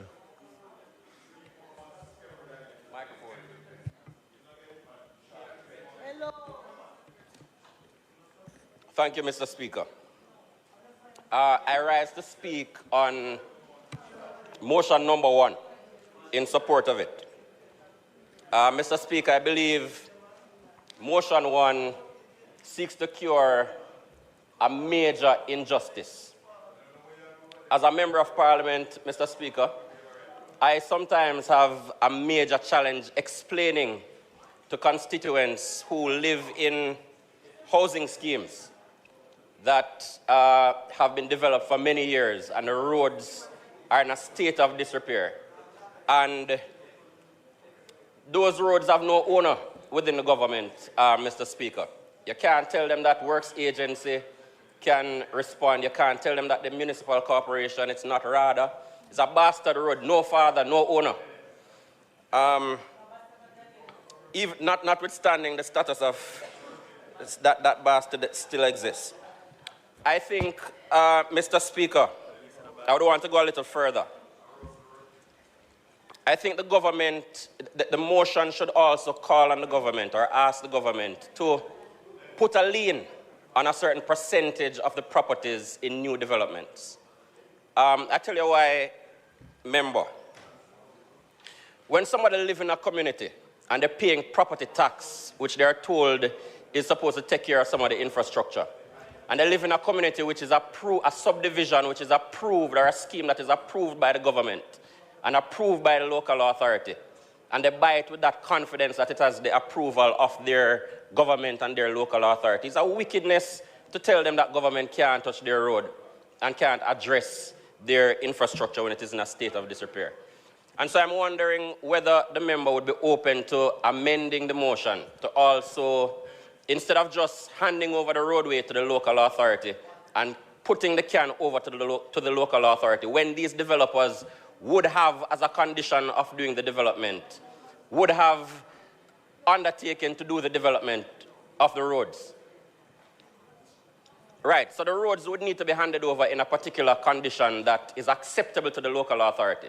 So I'm wondering whether we shouldn't be asking that a lien be put on a certain number, it's there now, on a certain number of the properties so that it can be liquidated so residents don't have to carry the bag when these roads fall in disrepair or when the local authority is not prepared to take it over. Thank you.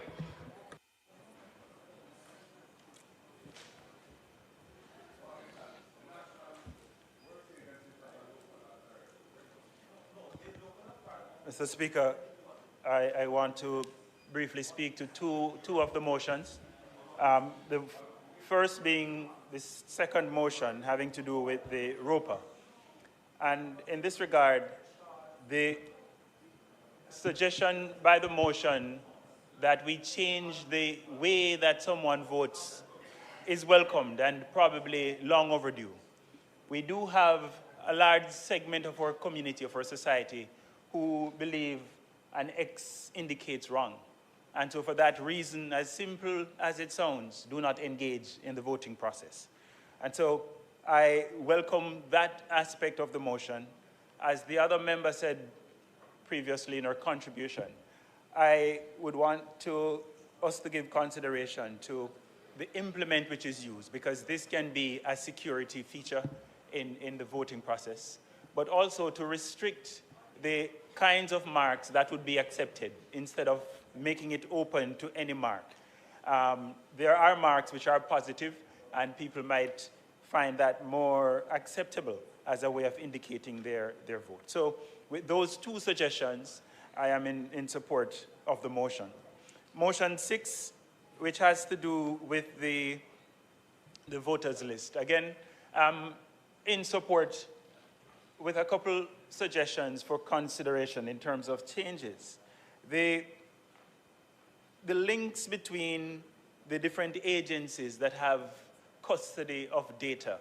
I think we should have a conversation, or if the motion can facilitate us ensuring that there's a stronger linkage among these agencies, namely the RGD, the EOJ.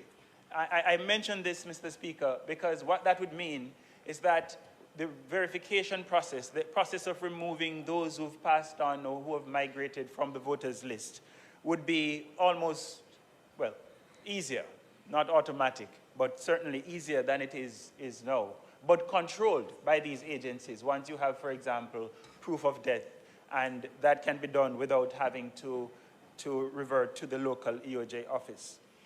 The other aspect of this, which I think is important to look at, is making the re-verification process, having a required time frame for the re-verification process. So at the moment, we do not have an established time frame, and I think a periodic review, 10, 15 years might be, we link it to the census, would be one way to go, just to ensure that we're not back here in 10 years saying we need money for re-verification. And so, again, with these two suggestions for consideration, I would support the motion. Thank you, Mr. Speaker.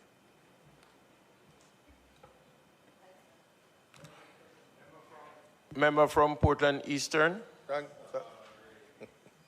Imagine being able to build an app with your name on it, just by thinking about it. Meet Base 44. Say that I certainly cannot support. Member from West Central, St. James. Right, thanks. Go ahead. Cannot support motion 4. I don't think as a country we are here to, we are there yet. Jamaica, as it is a two-society Jamaica.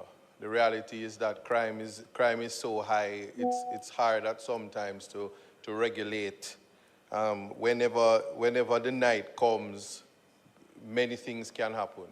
To protect the integrity of the electoral process and increase even by 1 hour would be dangerous.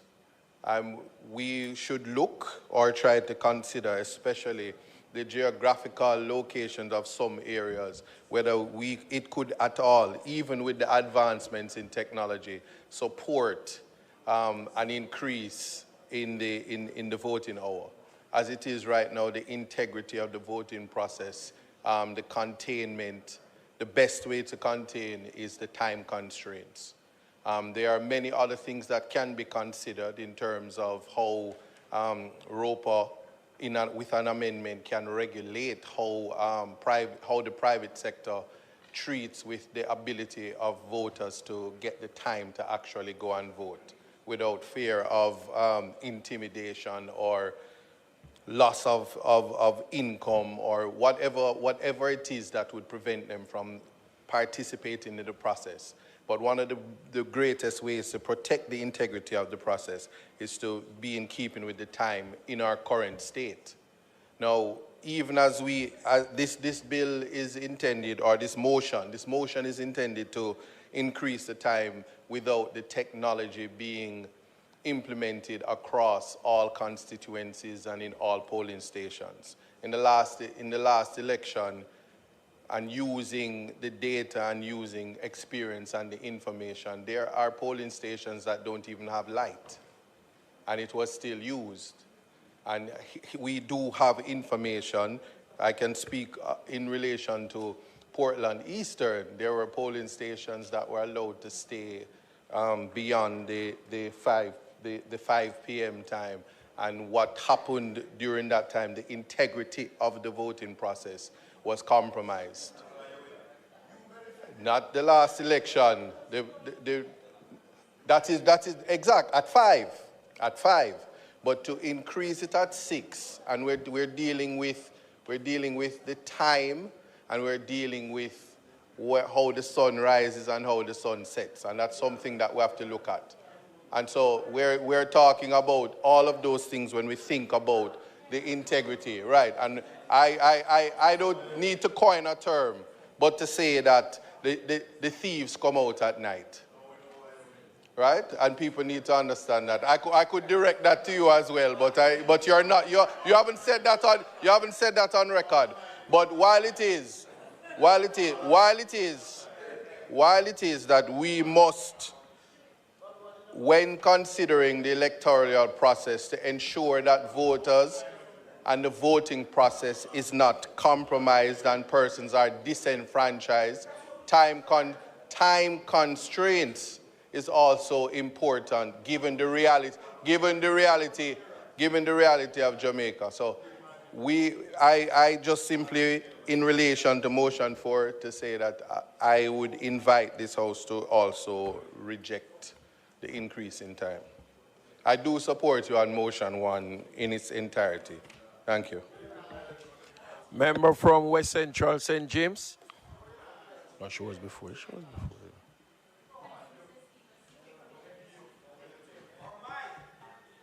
Why are you shouting? Thank you, Mr. Speaker. Seeking permission to speak from a seat other than my own. I rise to make my contribution to the various motions moved by the honourable member from St. Catherine Southwest. Mr. Speaker, in respect of motion number 1, the problem identified in the motion, I think, is one that practically all of us here are acquainted with. I put on record my support for either a single road authority or at minimum a dual road authority separating the toll roads from the other roads. But what we have now is almost a complete nightmare.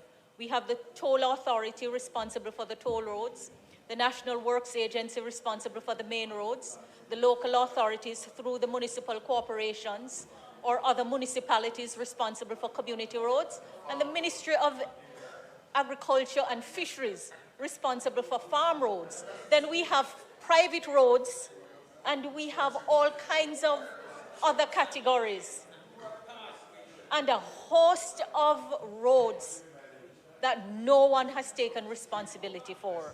So the problem is a real problem. But at this time,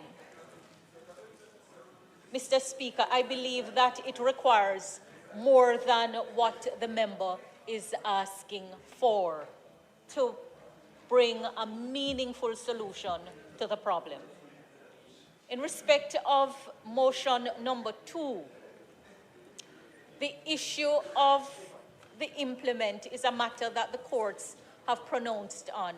And I believe that the wisdom behind the black lead pencil is one that remains true today, because any implement, the use of any implement may prevent a detection of voter fraud. And so I would recommend to the member that the motion be amended to delete the first resolution.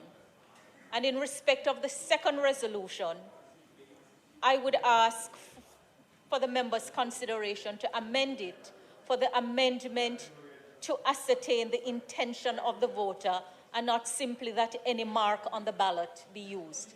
Because this is an issue that the courts have also pronounced on and has drawn a distinction between marks that make a mockery of the electoral and democratic system. But I believe, Mr. Speaker, in a population where X means wrong and a tick means yes, and given the level of literacy, and also the fact that different presiding officers take inconsistent positions on 2 X's, 3 X's when the intention of the voter is clear, I think the time has come for the legislation to be amended to ensure that in counting the ballots, or inspecting the vote, that you ascertain the intention of the voter. In respect of motion number 6, asking for a re-verification of the list and the provision of funds to do so, I support it. I think that I question whether the list truly reflects what obtains in accordance with different aspects of the electoral laws. Moving to motion 7, this motion addresses a number of complex issues. Section 39 of the Constitution is a deeply entrenched provision. If you look at Section 49, subsection 3B, you will see that Section 39 is one of the listed provisions, and it cannot be amended by simple majority or even by a superior majority. Ultimately, it will require a referendum, the approval of the electorate. The motion is also asking for a deletion of the provision dealing with conflicted allegiance in the Constitution. I believe it would be a wrong move at this time. With wars and rumors of wars, parliaments increasingly will have to take decisions, and it is important that members of parliament have no conflicted allegiance when they have to make decisions between different countries. I would recommend to my friend that this motion be withdrawn.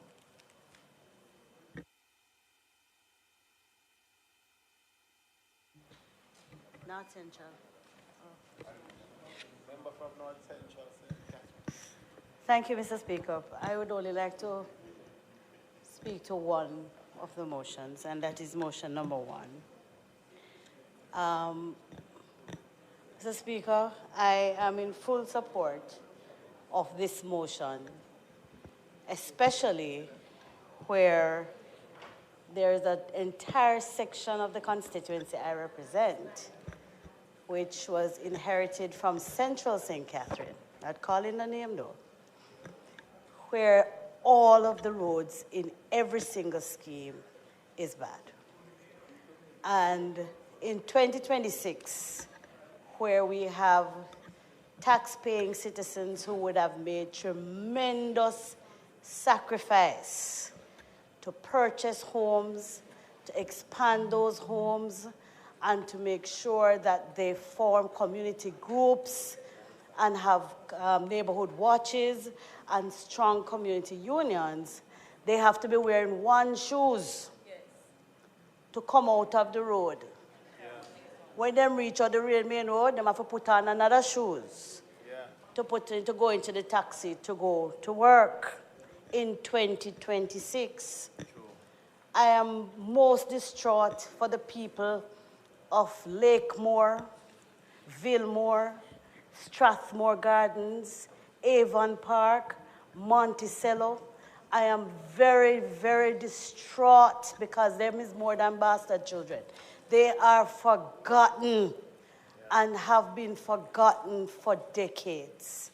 And I am afraid that I don't make the excuse that the road does not belong to this one or that one. I refuse to tell anybody that when I ask them to make me their representative. I believe we have a responsibility here. It doesn't matter which authority you're talking about. The municipal corporation must deal with municipal roads because we must have that kind of flexibility. And we can tell you there was a REACH program in this house that took forever because the National Works Agency certainly just did not have the capacity to be able to manage all of what needs to be done. So we don't need to be eliminating another authority to be able to assist with the process of getting these roads repaired. Another matter, Mr. Speaker, relates to the debushing of unoccupied lots in these housing schemes as well. They buy the lots, they go overseas, and it is overgrown, and it attracts rodents, it attracts criminals, it even attracts crocodile. In Strathmore Gardens, there was a crocodile in the bush on a lot, and we had to be calling NEPA to assist, and I'm simply saying this is the road on which there are 2 children's homes, right? So we are at a place now where, the member from Southwest, you know how passionate I feel about this one. We have a responsibility to the people in the housing schemes who continue to make the sacrifice to do what we ask them to do, to work hard and buy a little piece of this rock named Jamaica. And then when they do so, they have to be hiding because they're not proud of where they live. They're demotivated. It is depreciating the value of their homes as well. Nobody no want to buy no house down there, so, because of no taxis will go on those roads anyway. So they must walk from the entrance to their homes. It is time really come for true to make sure. Remember, I support you 150%. I'm also thinking that we need to attach a caveat to them people here. When them go to the tax office, they must pay. If they're not paying to maintain these lots, we must cut those lots, attach the money to it, and make them pay it. Every time you pay your tax, you must pay for the maintenance of your lot. And if you don't do that, then we have other sanctions, right? And I'm simply saying, but we have to make it law so that it is not incumbent on any discretionary power of any municipality. No, the law doesn't state that you can put a caveat. You cannot. You cannot. So I'm suggesting that we need to move a foot further instead of just saying simply, let us do better. Let us put the things in place to get the better done.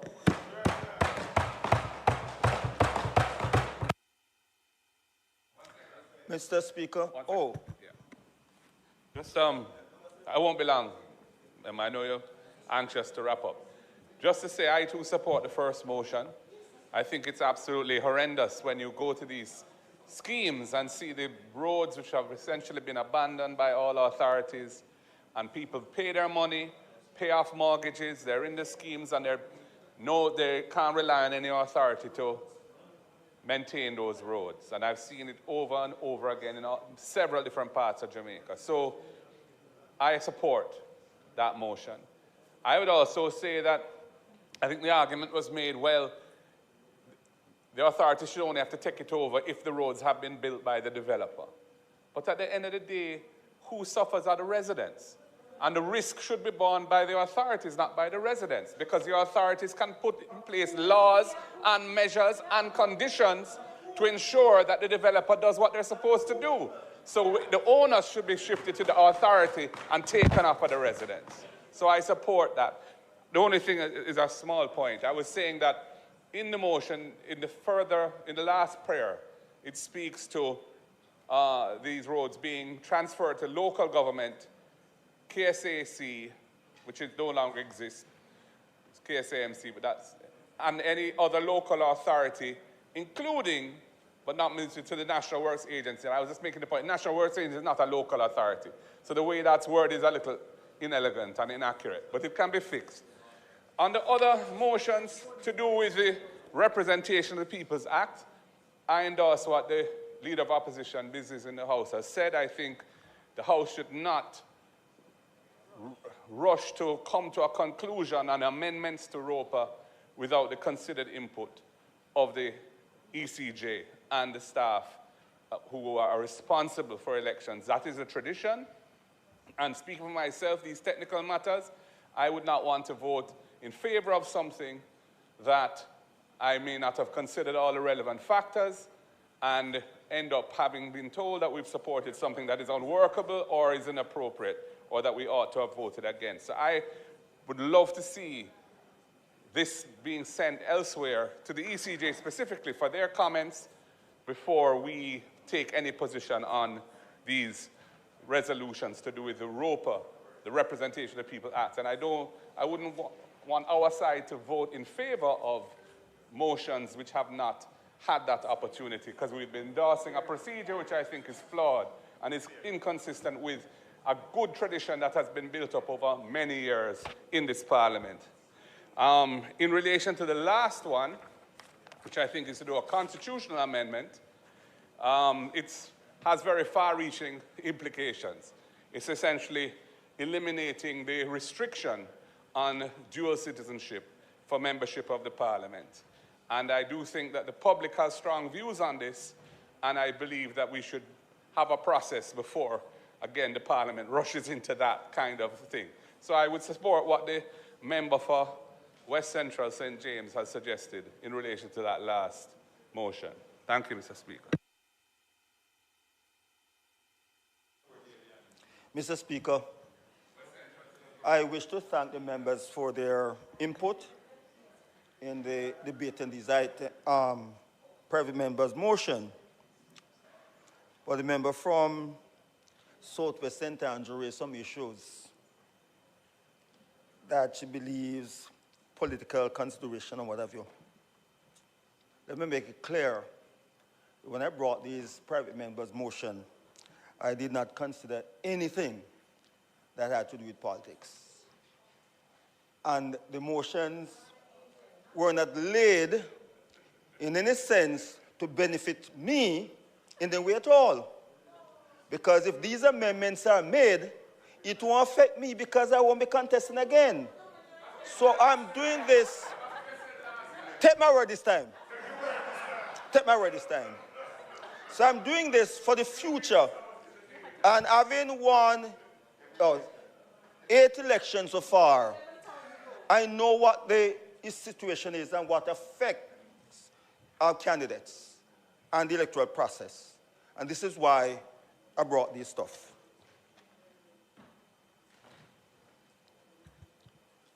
Mr. Speaker, as it relates to private members' motion 1, the member mentioned the Single Road Authority and the rest of it. But this is a different issue from the Single Road Authority. What I want is for the authority to take responsibilities for the infrastructures in housing scheme where you have citizens who have paid money, bought their units, and still nobody is responsible for them. So that's all I'm asking for. As it relates to the Single Road Authority, then I'll come back with another motion for that. But I'm asking for the government to make sure that the issue of responsibility is taken over. So I just want to, as the lead opposition mentioned, the National Works Agency not being a local authority, I just want to mention, as I say, or any other local authority, as well as the National Works Agency, to make that amendment to number 1, to the prior itself for motion number 1. Number 2, the member mentioned the issue of using different implements apart from the black lead pencil. I accept her suggestion there. And I would want to delete the priors in private members motion number 2 and substitute as such. Be it resolved that the relevant provision of the ROPA be amended to enable the intention of the voter to be ascertained instead of mandatory that the voter shall mark an X beside the candidate's name.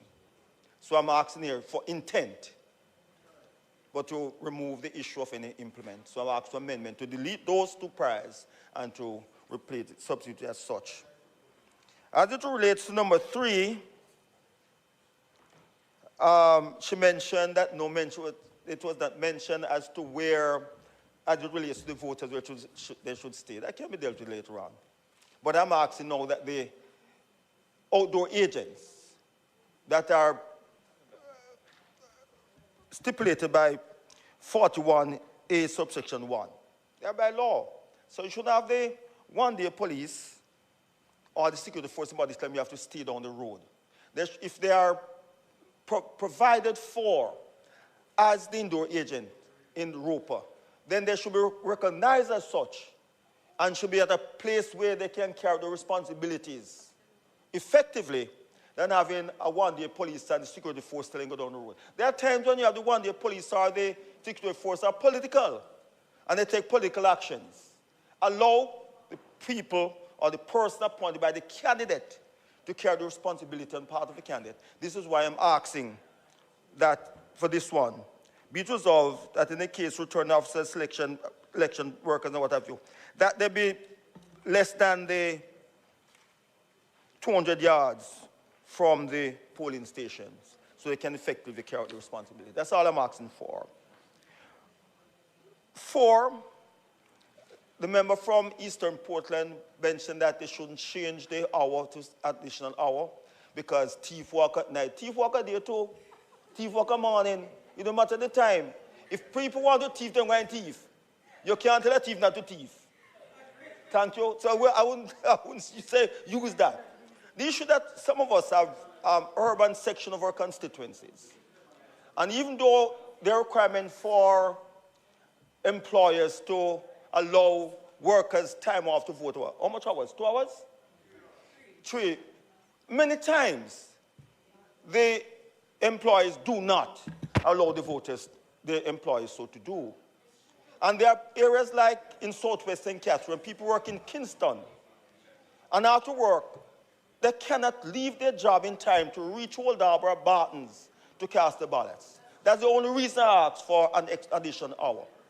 So that every elector will have the opportunity to cast their votes. Because you can't ask the worker to walk off the job to go vote. And tomorrow morning, the employer say you don't have a job. But give them the opportunity so to do. And that's the only reason why I asked for an additional hour for them. I'm asked for an additional hour. And you have maybe 1,000 people come and vote against me.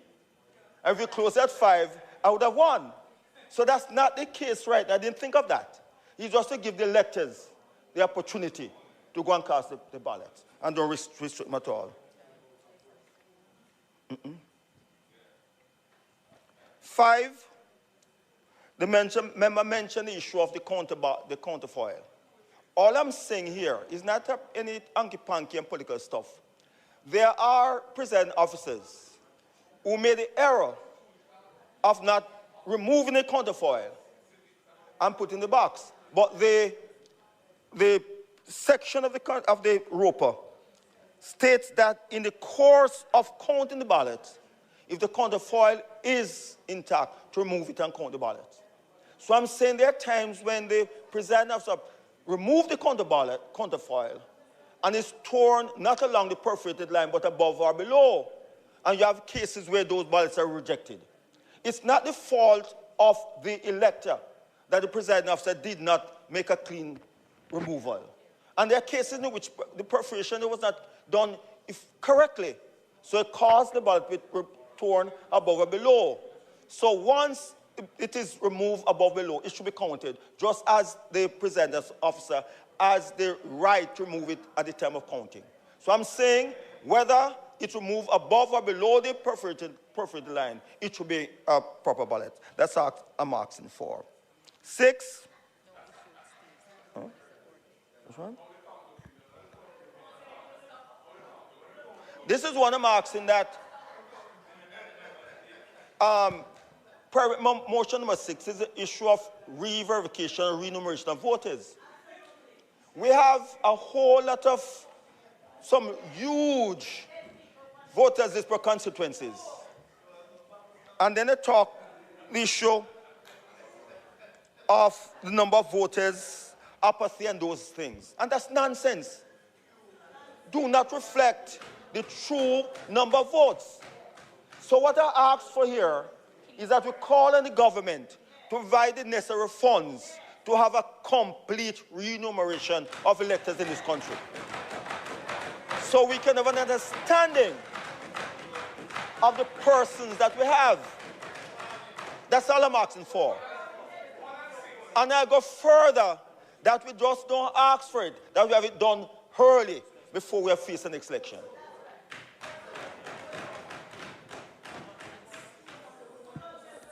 Mr. Speaker, as far as 7 is concerned, it's far-reaching, and it would require serious amendment to the Constitution.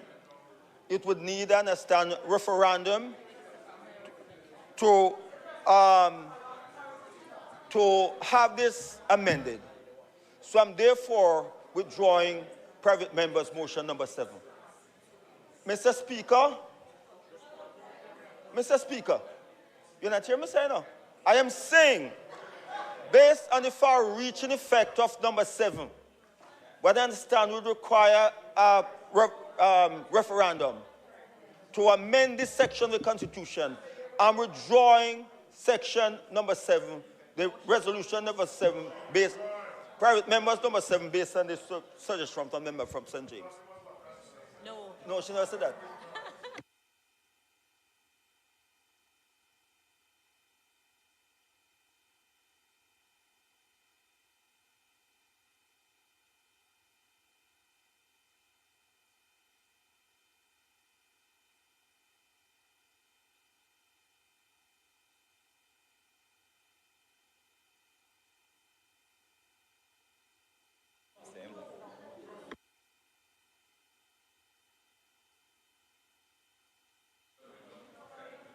Mr. Speaker, I ask that you put private members number 1.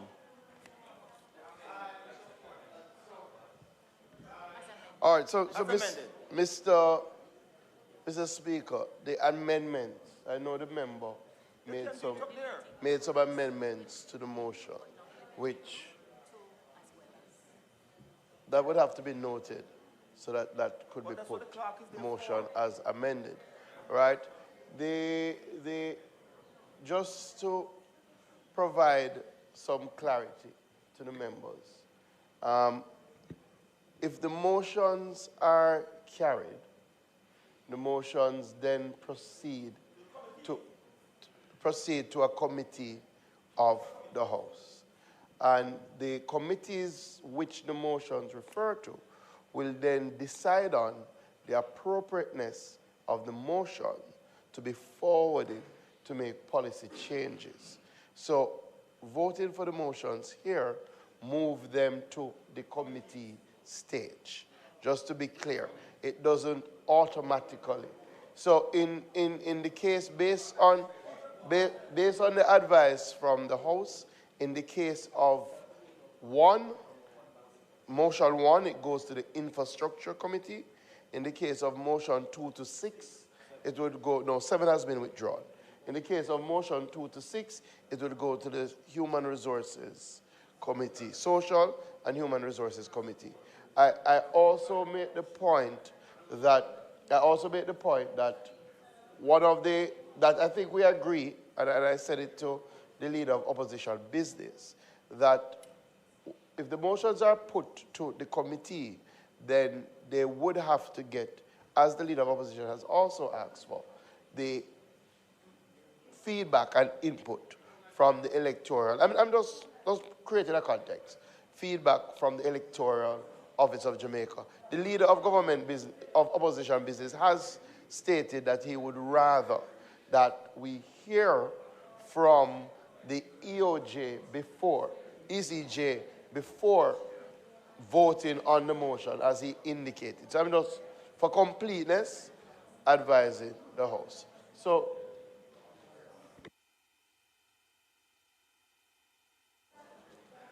may I say that the role of the ECJ will not be affected in this regard itself. What have all of these private members' motion, they have been to the House before and have gone through the process, through committee and went to cabinet. At cabinet, Then there have been discussion between the Electoral Commission and Cabinet as to implementation and what have you. It has gone through all of the committee. But all of these motions, I brought them here before. I brought them under your government and under this government. I brought them here before. Everyone has been brought here. But new parliament, the action, it was not concluded then. That's why I brought my new parliament. They were not dealt with completely. That's why I was advised to bring them back here to go through the process again. So I'm asking Mr. Speaker for the approval of private members' motion number 1 with the amendment removing, including, but not limited to National Works Agency.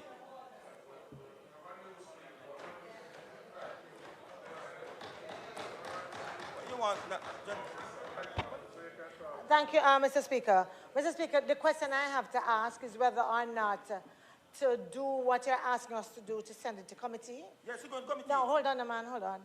If the motions themselves should not be amended to include that as one of the prayers. No, it's here. Yes, I'm going to do that. I have them here. The amendments? No, that amendment that it be sent to committee. No, man, you have that. They have to tell me that. You can't just drag me behind you like that. That's not that thing. You don't give me a chance because I hadn't completed. I hadn't completed. I just said a while ago to delete, including but not limited to, and say as well as the National Works Agency. And then if it's approved, then I ask that it go to committee. It's only after approval I can ask the amendment. Actually now, Mr. Speaker, I ask that the motion be amended as follows. Number 1, private members' motion number 1 and the other paper be amended by inserting the following as the third prior. And be it further resolved that the Honourable House refer this motion to the Infrastructure and Physical Development Committee for consideration and report.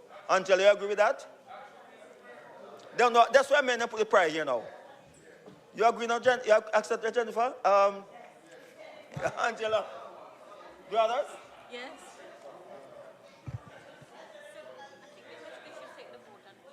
Yeah. And for 2, Mr. Speaker, for 2, I delete the priors and substitute thereof. Be it resolved that the relevant provision of the ROPA be amended to enable the intention of the voter to be ascertained instead of mandatory that the voter shall mark a X beside the candidate of his choice. Number 3, be it resolved that 41A, subsection 1 Representative People Act, be amended to allow the person appointed by the candidate as an agent to be within a precinct of and closer to 20 yards to the polling station, as now specified, so that the agent will be able to carry out the duties for which the agents were appointed. 4, be it resolved that Section 33 of the Representation of People Act be amended, allowing time for polling on an election day to be between the hours of 7 in the forenoon and 6 in the afternoon. And 5,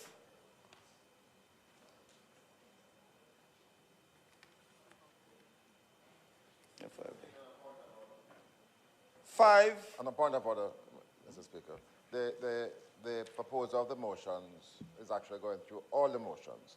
We are suggesting that as one is not in dispute, yes, that we could take that one. Thank you. That we could take those that refer to ROPA and the amendments, of course. Yes. Those that relate to ROPA be taken separately. Yes. And of course, 7 has been withdrawn. Yes. That's my intent. That's my intention.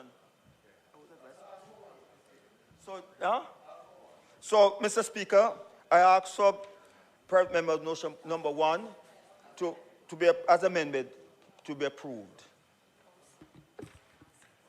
The question is that private motion number 1 be amended as Just a point of clarification, Mr. Speaker.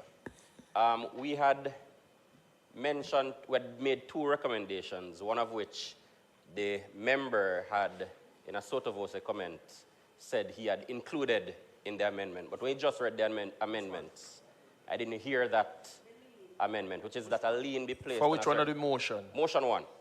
Motion one. What amendment was? That a lien be placed on a certain percentage of the property, which in the event, because what the motion is doing, Mr. Speaker, it's not really holding the developer accountable. And so the proposal was that a lien be placed on a certain number of the properties at the local authority level. This, my brother, this even so. No, it requires different set of thing. What I'm doing here, I'm dealing with the responsibility of the government. As it stands now, the local authority places a lien or whatever on the properties now. And the developers have to make available funds, large funds with the local authorities. That is used for at least 2 years. That any defect within that 2 years period is used to correct those defects.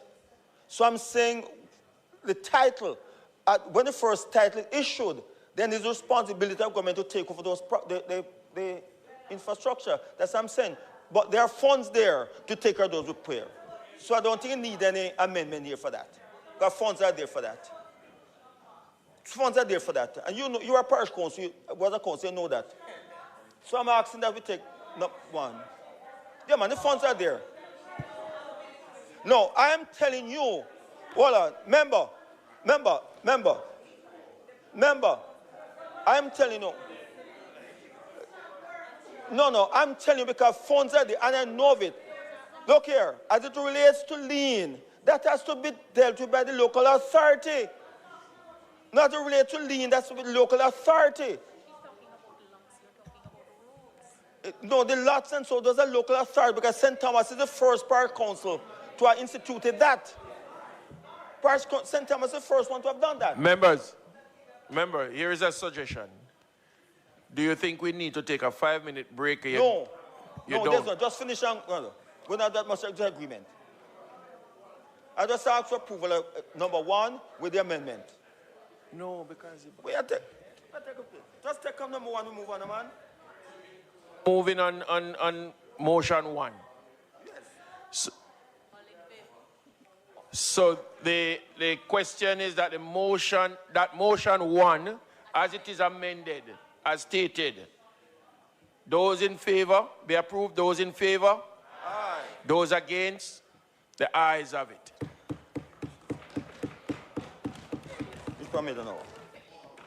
So, Madam, no? Huh? 2 to 6? I've gone through them, only 6 are left now to deal with. I've prevented all the others, only 6 now for me to do. As I said before, Mr. Speaker, I'm withdrawing number 7 based on the constitutional issue here. And 6, as I said, be it resolved that the government immediately provide the funds necessary for electoral officers of Jamaica to embark on a total re-verification and enumeration of voters in this country. Number 6. Mr. Speaker, I'm asking for the amendment of private member motion 2 to 6 on the other paper. So, each be amended by inserting following at the final prior. And be it further resolved that the Honorable House refer these motion to Human Resources and Social Development Committee for consideration and report. The request is on the floor. Those in favor? Aye. Which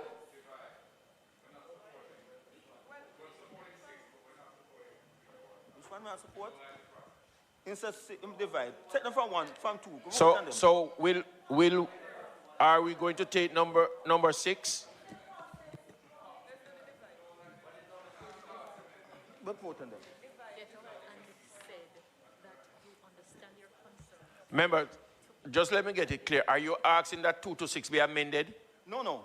Each, I brought the amendments separately. What I'm saying now, there's no, so there's there's no a divide on 6, There's So a we can just divide take on, 6. on 2 to 5. Yeah, we can just take 6. I would take 6. And you have to divide from 2 to 5. All right. So the motion number 6, as it is amended, be approved. Those in favor? Aye. Those against? Ayes have it.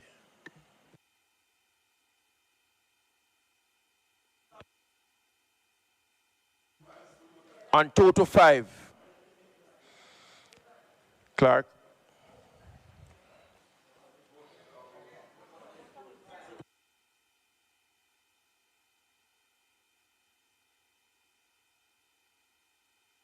Two to 5 is the divide.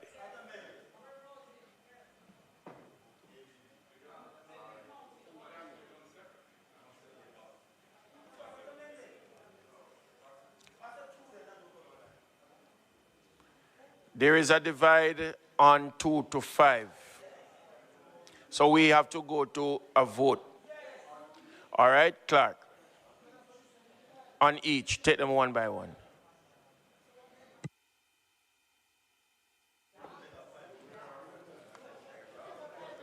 All right, so with respect to private members' motion number Members, listen 2, carefully.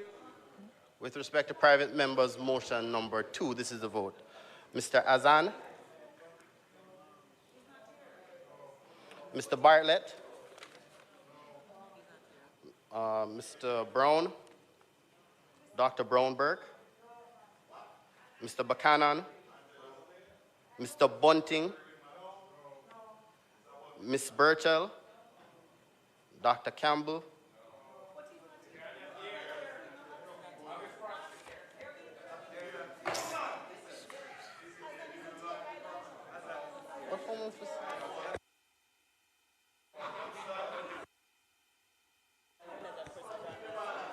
Clark.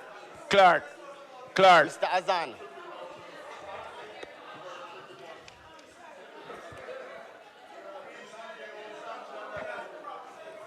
Members, if you remain quiet, we will hear the names called and we will know exactly who is answering. Allow the deputy clerk to call the names and person answer yea or nay.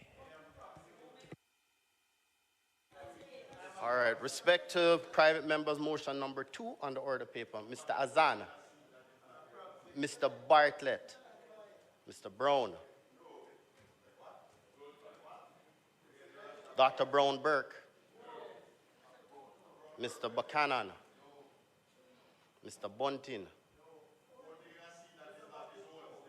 Ms. Burchell, Dr. Campbell, Dr. Chang, Mr. Charles Jr., Mr. Chuck,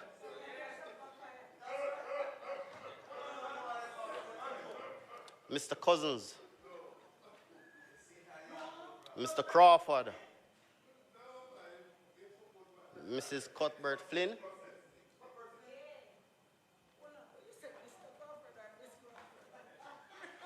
Miss Daly,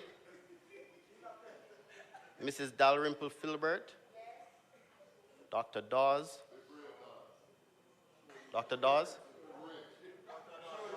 Mr. Golden,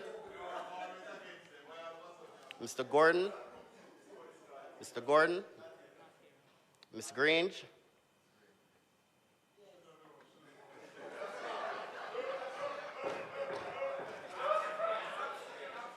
Mr. Green, Ms. Hamilton, Mr. Hales, Mr. Hines,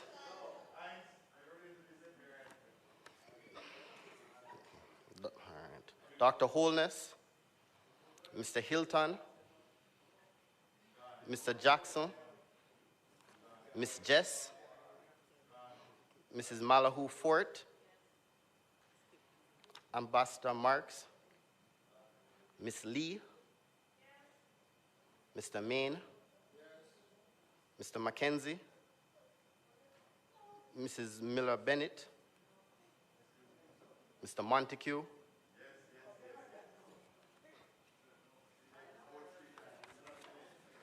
Mr. Morgan, Mr. Morris, Ms. Morrison, Mrs. Nita Garvey, Mr. Newell, Mr. Paulwell, Mr. Phillips, Ms. Perkis, Mr. Robertson, Mr. Robinson, Dr. Russell, Mr. Samuda, Mr. Seabright, Miss Shaw, Miss Shaw, okay. Mr. Smith, Mr. Terrelong, Dr. Tufton, Mr. Vaz, Darrell Vaz, Mr. Dwayne Vaz, Mr. Warmington, Dr. Wheatley, Mr. Williams Delroy, Mr. Williams Donovan, Mrs. Williams, and Mr. Witter.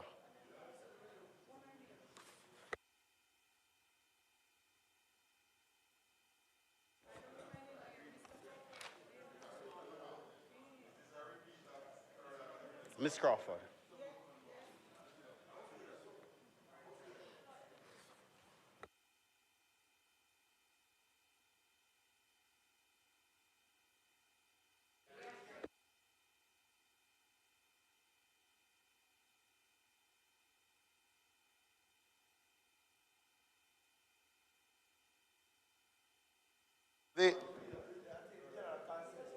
The suggestion is if you put specifically that you are asking us to vote on motion 3, 4, and 5 and call the members' names, then the votes will be for each motion as indicated. So if you could proceed that way. All right, concerning private members' motions 3 to 5 on the order paper, Mr. Azan, Mr. Bartlett, Mr. Brown, Dr. Brown-Burke, Mr. Buchanan, Mr. Bunting, Ms. Burchell, Dr. Campbell, Dr. Chang, Mr. Charles Jr., Mr. Chuck, Mr. Clark, no sir, Mr. Cousins,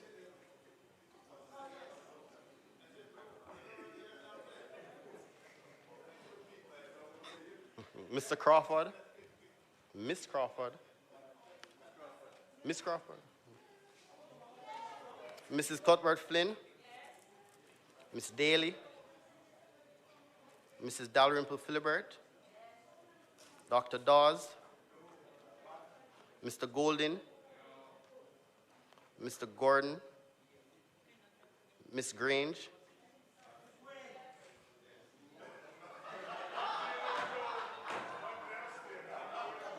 Miss Grange, Miss Grange, Mr. Green, Miss Hamilton,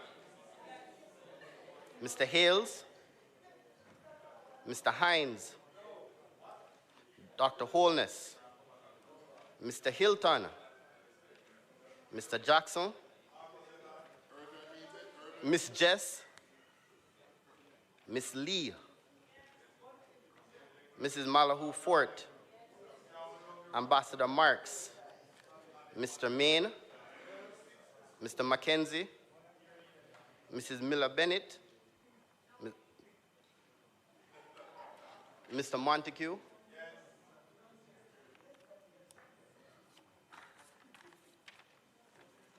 Mr. Morgan, Mr. Morris, Ms. Morrison, Mrs. Nita Garvey, Mr. Newell, Mr. Paulwell, Mr. Phillips, Ms. Perkis, Mr. Robertson, Mr. Robinson, Dr. Russell, Mr. Samuda, Mr. Seawright, Ms. Shaw, no, Ms. Shaw, Mr. Smith, Mr. Terrelong, Dr. Tufton, Mr. Vaz Darrell, Mr. Vaz Duane, Mr. Warmington, Dr. Wheatley, Mr. Williams Delroy, Mr. Williams Donovan, Mrs. Williams, and Mr. Witter.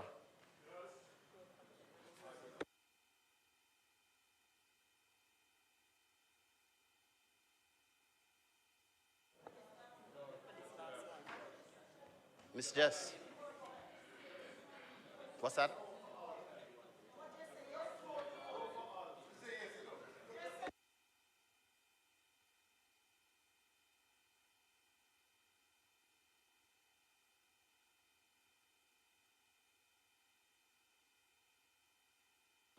Miss Jess.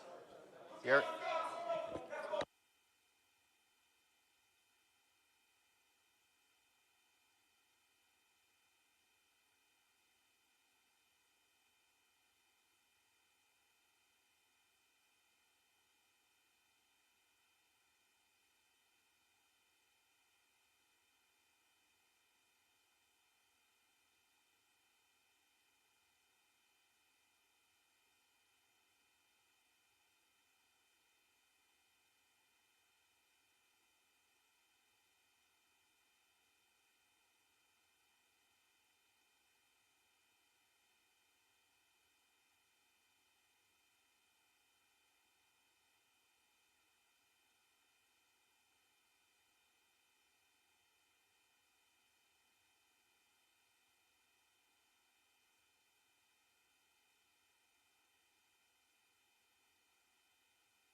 Members, the results for private motion, members' motion 2, 24 ayes, 18 noes, and 18 absent. The ayes of it. For private members' motions 3 to 5, 24 yes, 19 noes, and 17 absents.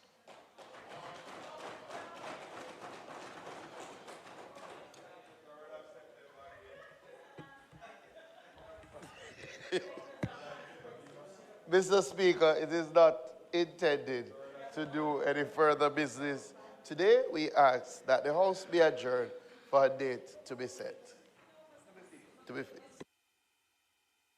As it is requested, there is no intention for further business. Those in favor?